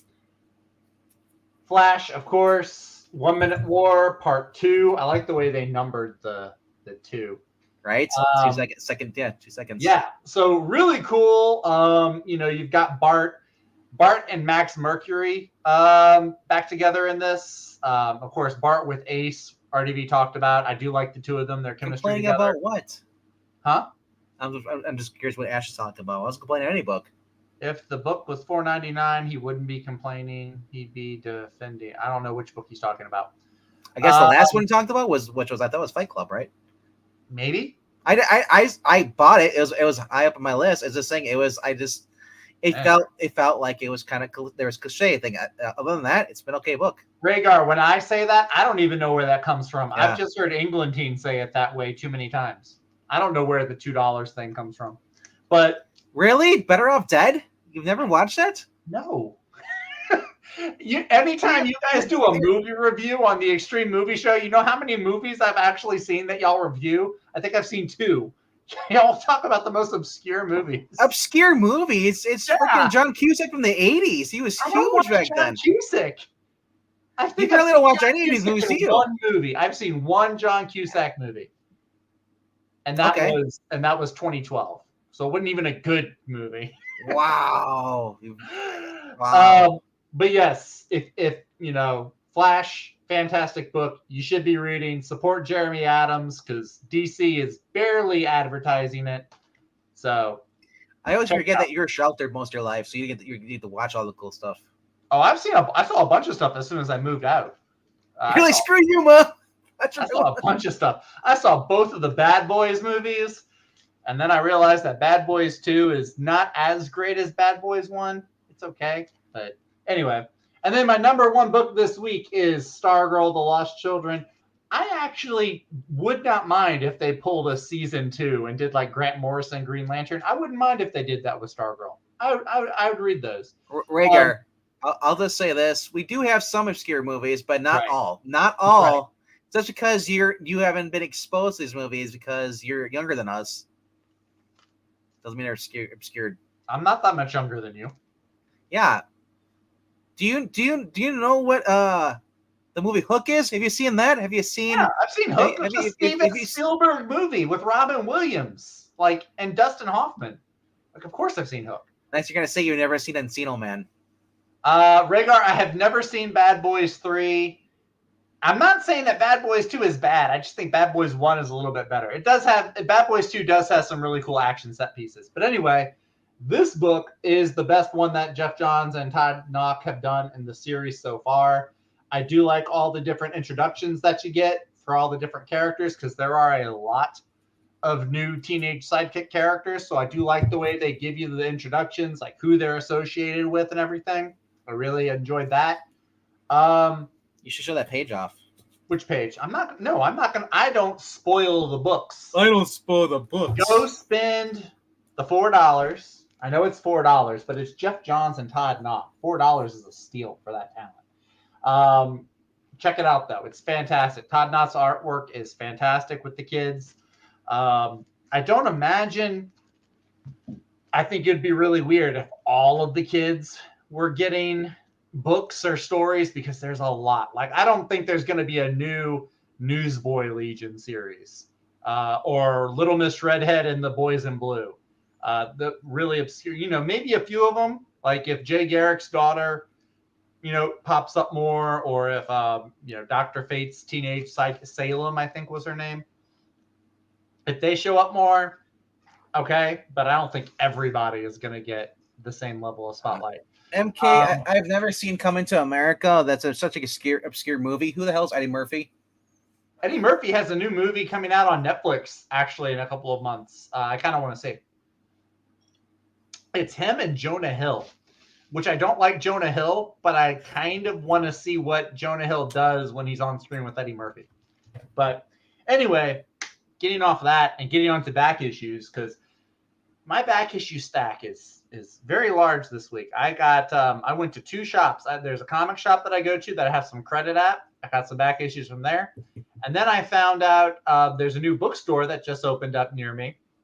And they sell comics, manga. It's kind of like a Books A Million, but with a little bit more like pop culture stuff.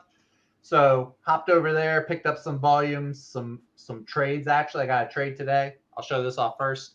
I've never seen volume 1 of JSA before. This is when David Goyer was the head writer.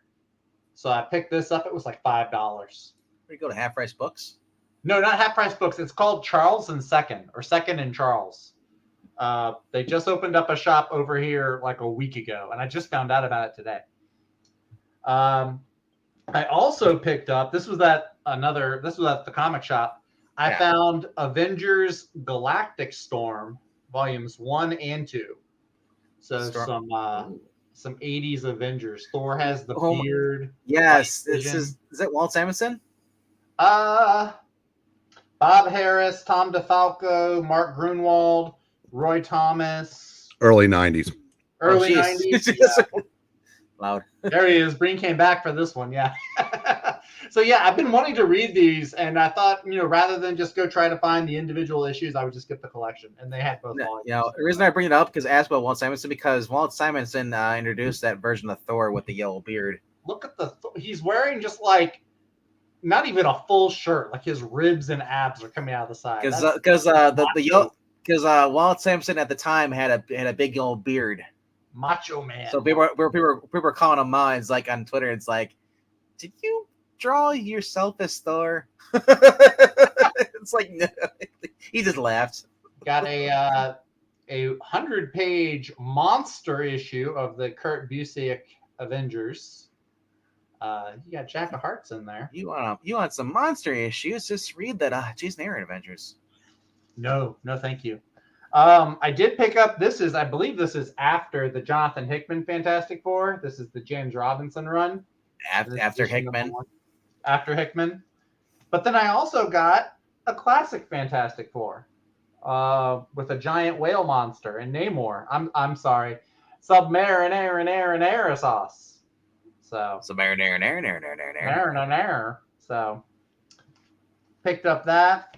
I'm glad that Trollop's happy that Namor's there. Found another Jonah Hex for my Jonah Hex run that I have not even started to read yet, but I knew I needed this one. This is the conclusion to the 6-Gun War arc. And then I know E was telling me he got some Justice League of America. I found a few floppies. The Justice Society with the Thunderbolt going berserk. And then got another Justice Society here where they're all trapped in a crystal. It might be the Phantom Stranger or a Raven. I don't know. The Alchemist? The Alchemist, maybe. And then I did find some JSA floppies for my collection. Psycho Pirate. Got some Jonah Hex right there, too. Yeah. Oh, shit. Breen pulled it out. Oh, okay. Yeah. Hold on. I got to switch over to Mr. Breen for a second, and we'll go back to your JSA. That's okay. Oh, no. He's got the Raha virus. Why would he have the Raha? Okay. The first issue of that Jonah Hex series books for over $200 now. Oh, seriously? I don't have number 1. Oh, shoot. I didn't have this cover, and I had to pick an. I love the cover of this. Atom Smasher just crushing all these guys. Atom Smasher is seriously slept on. He just fisted over a bunch of men in one fist. Yep. And found an early single issue with that horrendous costume. It's not a bad costume, actually. I dig it. I prefer rich fishnets. Got some of the Jeff Johns Teen Titans. This is issue number 2. Mike McCone. Huh? What? Thank you. I said say what? Say what?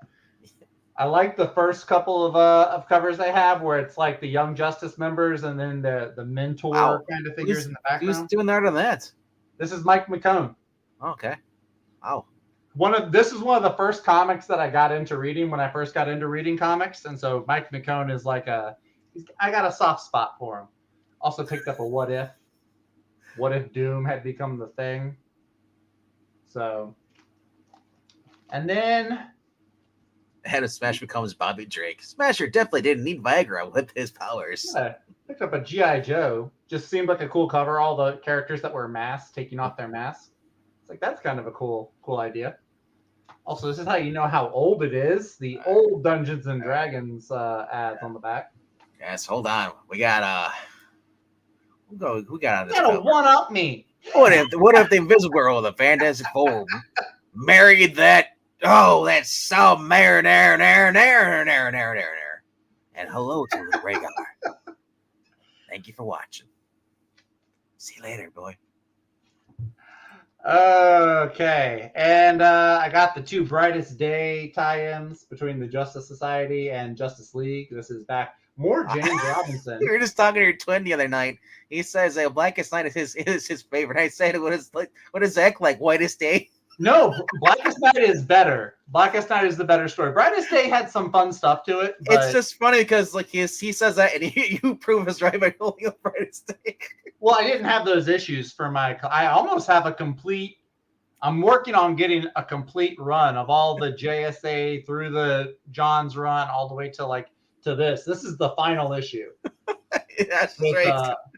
Mark Guggenheim doing the writing, but this is the Darwin Cook cover. Ooh, Guggenheim and Jay Ordway. God, I love this cover so much, though. Darwin Cook. I wish we could have gotten a JSA book by him. His art is fantastic.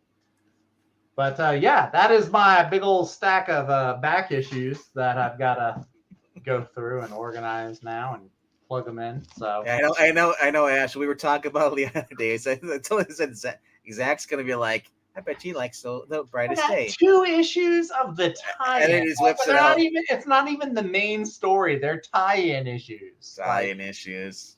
Whatever. All right. So anyway, for those who are wondering what's going on tomorrow night, the old man decided to sit this one up because we got a special guest. Our own Geeky Puppet Show foreign correspondent is going to be joining us tomorrow. We have a foreign correspondent. We do have now, and he'll be joining us tomorrow for a retrospective on what who's our foreign correspondent tomorrow night. 6 p.m. Central, 7 p.m. Eastern, 4 p.m. Pacific. Ash, you're also welcome to join us if you want to, but we're talking about A Death in the Family, where Jason Todd gets his brains busted in and his mom dies at the end. Horrible ending for this kid who deserved to get beat his ass beat the way he talked back to Bruce. And all right, so 4 awesome issues tomorrow night. 6 p.m. Central, 7 p.m. Eastern, 4 p.m. Pacific. Oh, we're on the Geeky Puppet Show. Man, is our foreign correspondent named Muhammad? Do you think everybody who lives on that side of the United States is Muhammad? Rhaegar? Are you hanging out with Zach? There he is. Our evil black cat will be joining us tomorrow night. Oh, he's our foreign correspondent. Who do you think we can't afford Paolo? I didn't know who you were talking about. I didn't think it was Paolo, but I didn't know who it was. I know we can't afford Paolo. Right. Like I said, I'm looking forward to that stream. The 426 through 429. He was telling me earlier there, if you want to catch up on some of the other issues before that tie into it, I believe he said it was 416 and 425. I think it was what he said. 416, 424, and 425 for some backstory on extra back issues, which I'll be doing because thank you for that little information. And anybody who basically is a fan of Batman is welcome to join us tomorrow. You don't have to be on microphone if you don't want to. You can just sit in the chat and just talk with us. A nice little conversation about this. This is the first time reading for me. I've seen the movie. I know what happens. I just didn't realize that his mom was pretty much in there too. That was kind of messed up. I read the first issue yesterday, and he is just a little brat. Jason is just full on. I'm like, first issue, I'm like, the way he's acting towards Bruce, I'm like, give me the freaking crowbar. Fun story. All right, so and then after that, we'll be reading 459. Or no, actually not 459. No, wait, issue 59 of Fantastic Four. Part 3 of the Silver Surfer had got his power stolen by Dr. Doom. Dr. Doom's basically hanging 10. After and we'll see if Reed can transfer the powers back from I think actually here's my prediction because I've never read this too. I'm thinking he's gonna get Dr. Doom so angry that he's gonna lose control of his powers, and his powers are gonna seep back into basically to the writer because it's only a temporary transfer of power. I think I've never read the story either. I think Galactus will show up at the last minute, and since he gave the power to the Silver Surfer, he can control the power, so he'll take it from Doom and give it. He might withhold it or give it back to the Silver Surfer. Yeah. Like I said, I know that we read with those who followed us on our reading from last Sunday or last Friday.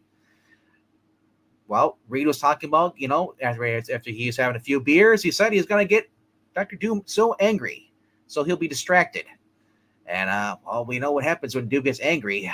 Well, he doesn't turn green, but he does. He get mean and he gets stupid. See, Dr. Doom is one of those guys. He seems like he's so smart, but he's too smart for his own britches. And it's his downfall. All right. So, and then maybe another reading afterwards. Who knows? I know that Pixar and I were talking about doing another reading. And I don't know. So is it now?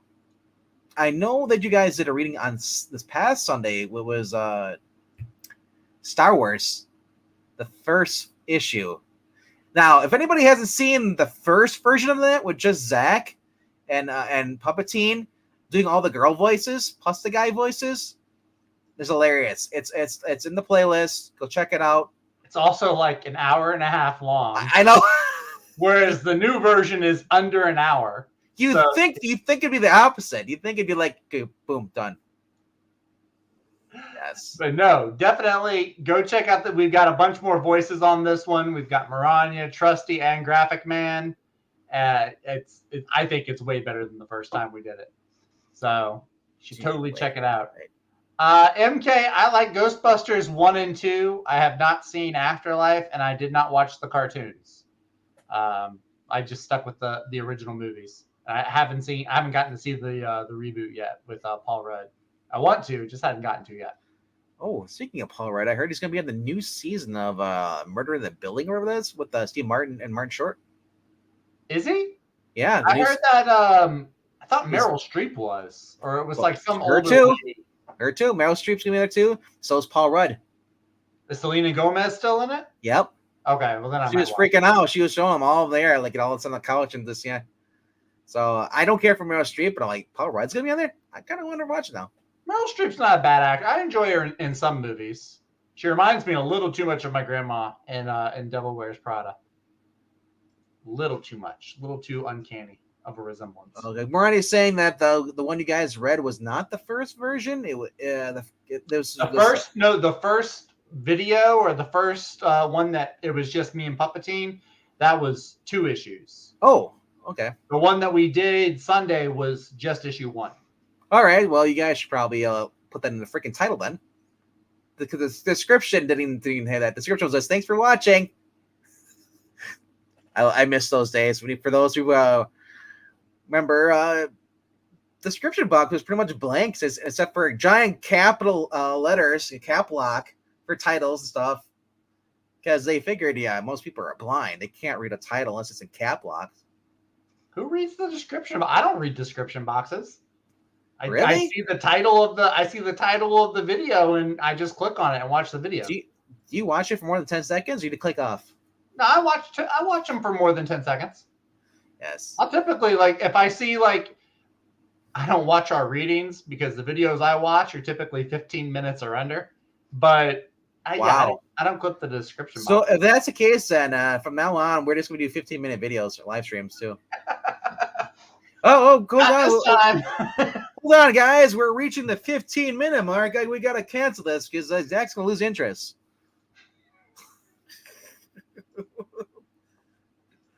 All right.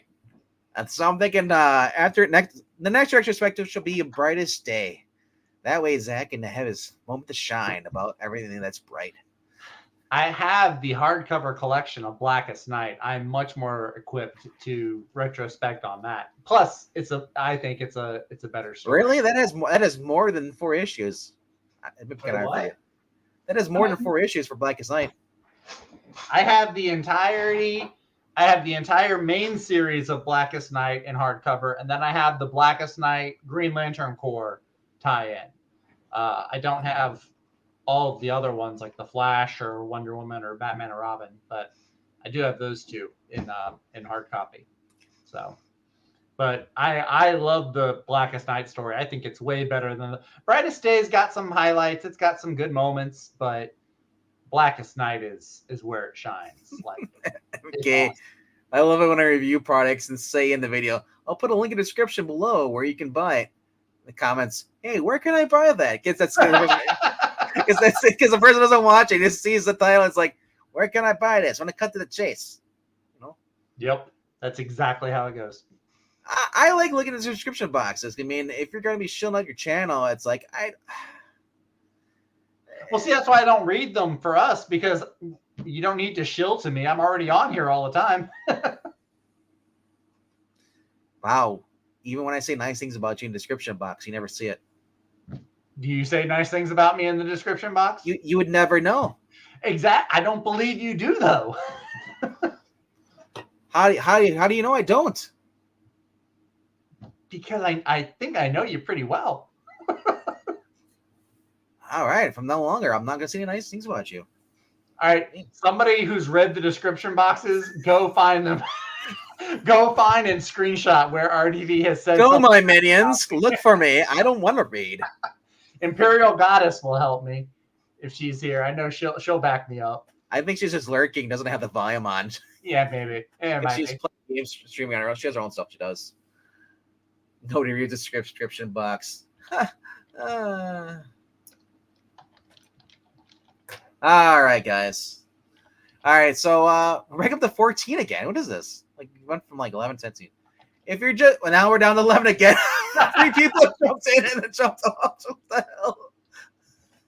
Oh, I love it. So, all right. So I guess the chat's dead now. Nobody wants to talk anymore. I think we should probably end it then. Okay. Wait, hold on. Leave it to Zach to expect servants to do his bidding for him. Says Ash, 1138. Well, Zach feels like he was born about a century and a half too late. I felt like I was born maybe like, no, I do not. A century and a half too late. Yeah. See, the evil black cat backs me up. Nobody says nice things about Zach either. Told you. Not even. Yep. Knew it. That's okay though.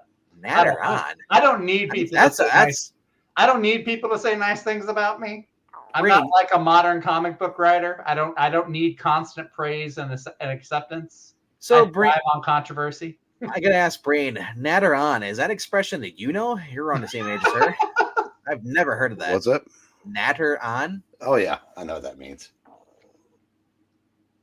I've heard of chatter. I've never heard of natter. I've never heard of that word before. Unless she's referring to us as a gnat. No, that's spelled with a G. Good night. Good night.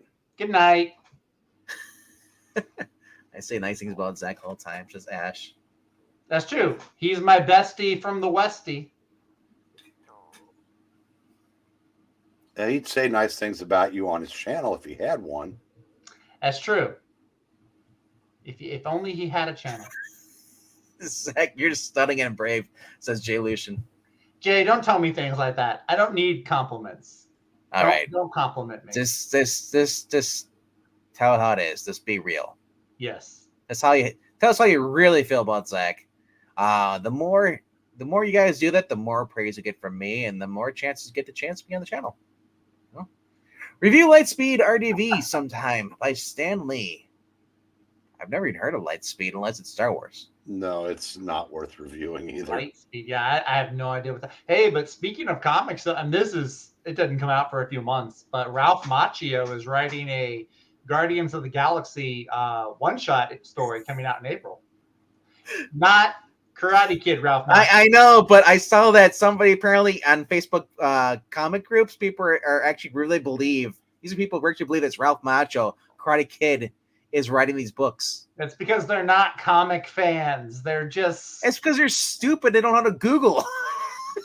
Well, they know how to Google, but when you Google Ralph Macchio, who's going to be the first one that comes up at the top of the page? You type in, they literally have Comic Vine. You have all these different websites to get into comic books. So if you need information on a comic book, there's like 14 different sites, bro, and they all will tell you it's not the Karate Kid. You can Google Ralph Macchio comic book writer, and he looks nothing like Ralph Macchio. Oh my gosh. I wish I was Kmart Chris Pratt. Actually, there was a cool being Kmart Chris Pratt's not bad. I did see that James Gunn wants to hire, or he talked about working with all of the Guardians cast, bringing them over into the DC movies. So if he does do that, I'd be curious to see who they cast. The challenges of the unknown. I don't know. Some people said that Chris Pratt would make a good Booster Gold.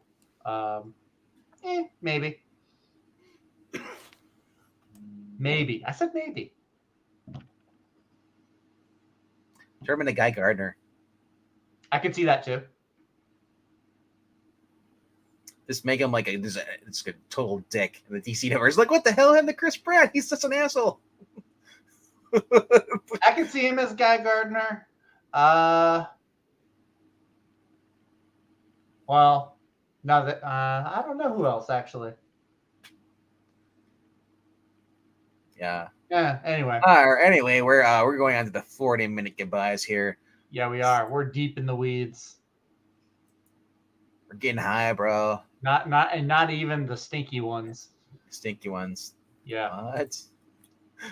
Ortega would make a good Jessica. I agree, MK. I think she would make a good Jessica Cruz.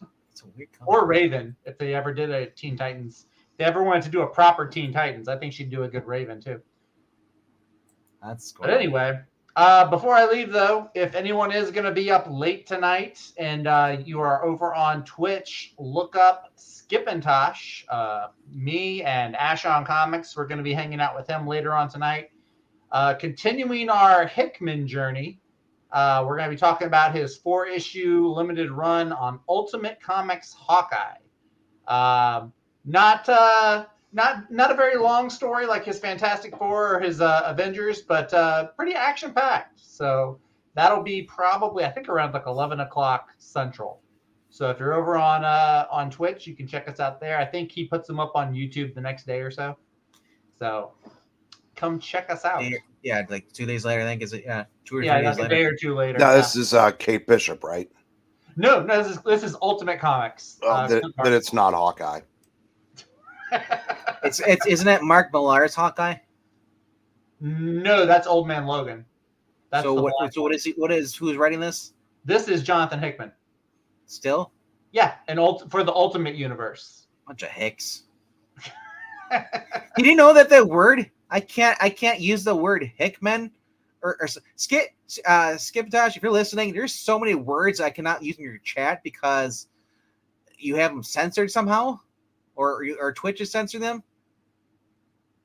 I can't call you guys a hick at all. Apparently, that is just H and then Hickman is even blocked in the chat on Twitch. On Twitch. That sounds weird.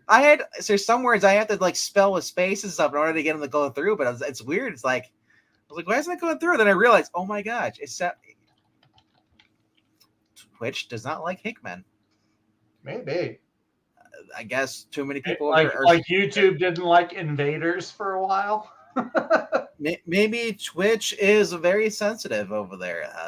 The snowflakes can't handle certain words. Maybe just space out the letters. Actually, no. It's Ronnie. It's not a slur anymore. People wear a pride being a hick. People love. You call them a redneck? Hell yeah, bro. They got their John Deeres. They got their beers. They got everything going on. They're great. Got their chew. Now, if you're missing teeth now, ends up and like you have a banjo. That's not a compliment. Don't dip. Don't deliver. Yeah. Chase pigs by the river. All right. All right. So, guys, Twitch does not like simp either. What do you mean they don't like the word simp? But they apparently don't mind that there's a lot of guys on there that pay money. They don't mind the act of simping. Yeah. I know, right? That's for sure. All right. Chris Pratt might be the young Alan Scott pre-ramification. I could see it. Yep. I was reading another book that had Alan Davis he's done some art for Marvel before this book. Mm-hmm. I didn't realize that. I thought it was his first time. He was the artist on Excalibur for the first several years. Yeah, I didn't know that. Then he left for a while and came back as the writer and artist. Yeah. Huh. He did a Savage Hulk miniseries that was really good. He did the Clandestine miniseries. And he's got a lot of other Marvel credits. Okay. Marty says, the reason they buy the word simp because a lot of the guys who are simps hate called simps. Listen, it's whenever Yelena Belova pops up in an MCU movie, you can tattoo simp on the Florence Pugh, bro. She's dating that guy. The guy Zach. She's dating a guy whose name is Zach, who's 45 years old or something, and she's only like 20 something. That part is creepy. I'm not gonna lie. That part. And apparently, somebody. I guess I came across an article where I guess she's been harassed for that on Instagram constantly for the past couple of years. Is it Levi Braff? No. It's Braff, the guy from Scrubs. Guy from Scrubs, not Levi. Yeah. Levi is a stand-up guy. Yeah. Braff's a virtue signaling douchebag. Yeah, he was funny enough on Scrubs, but that's because he was reading from a script. Yeah. Well, it was just kind of funny because the last time I heard about a guy dating someone that age gap was Don McLean from a guy who wrote the song and sang that. I know Aaron Taylor Johnson. He married a woman who's married to a woman that's like twice his age. Yeah. And Ashton Kutcher and Demi Moore. I mean, I know are they still married? No, they're not. No. He's married and has kids with the Mila Kunis. Mila Kunis, that's right. Or Mila Kunis, whatever it is. Whatever. I've heard it both ways. Anyway. All right. You know who doesn't find any problem with the age difference between Zach Braff and Florence Pugh? Florence Pugh and Zach Braff. I was going to say Leonardo DiCaprio. Although he probably thinks she's a little old, but 2 generations.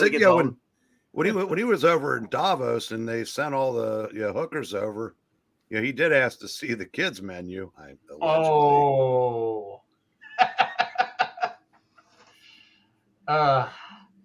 This is for my girlfriend. The kids menu, the crayons.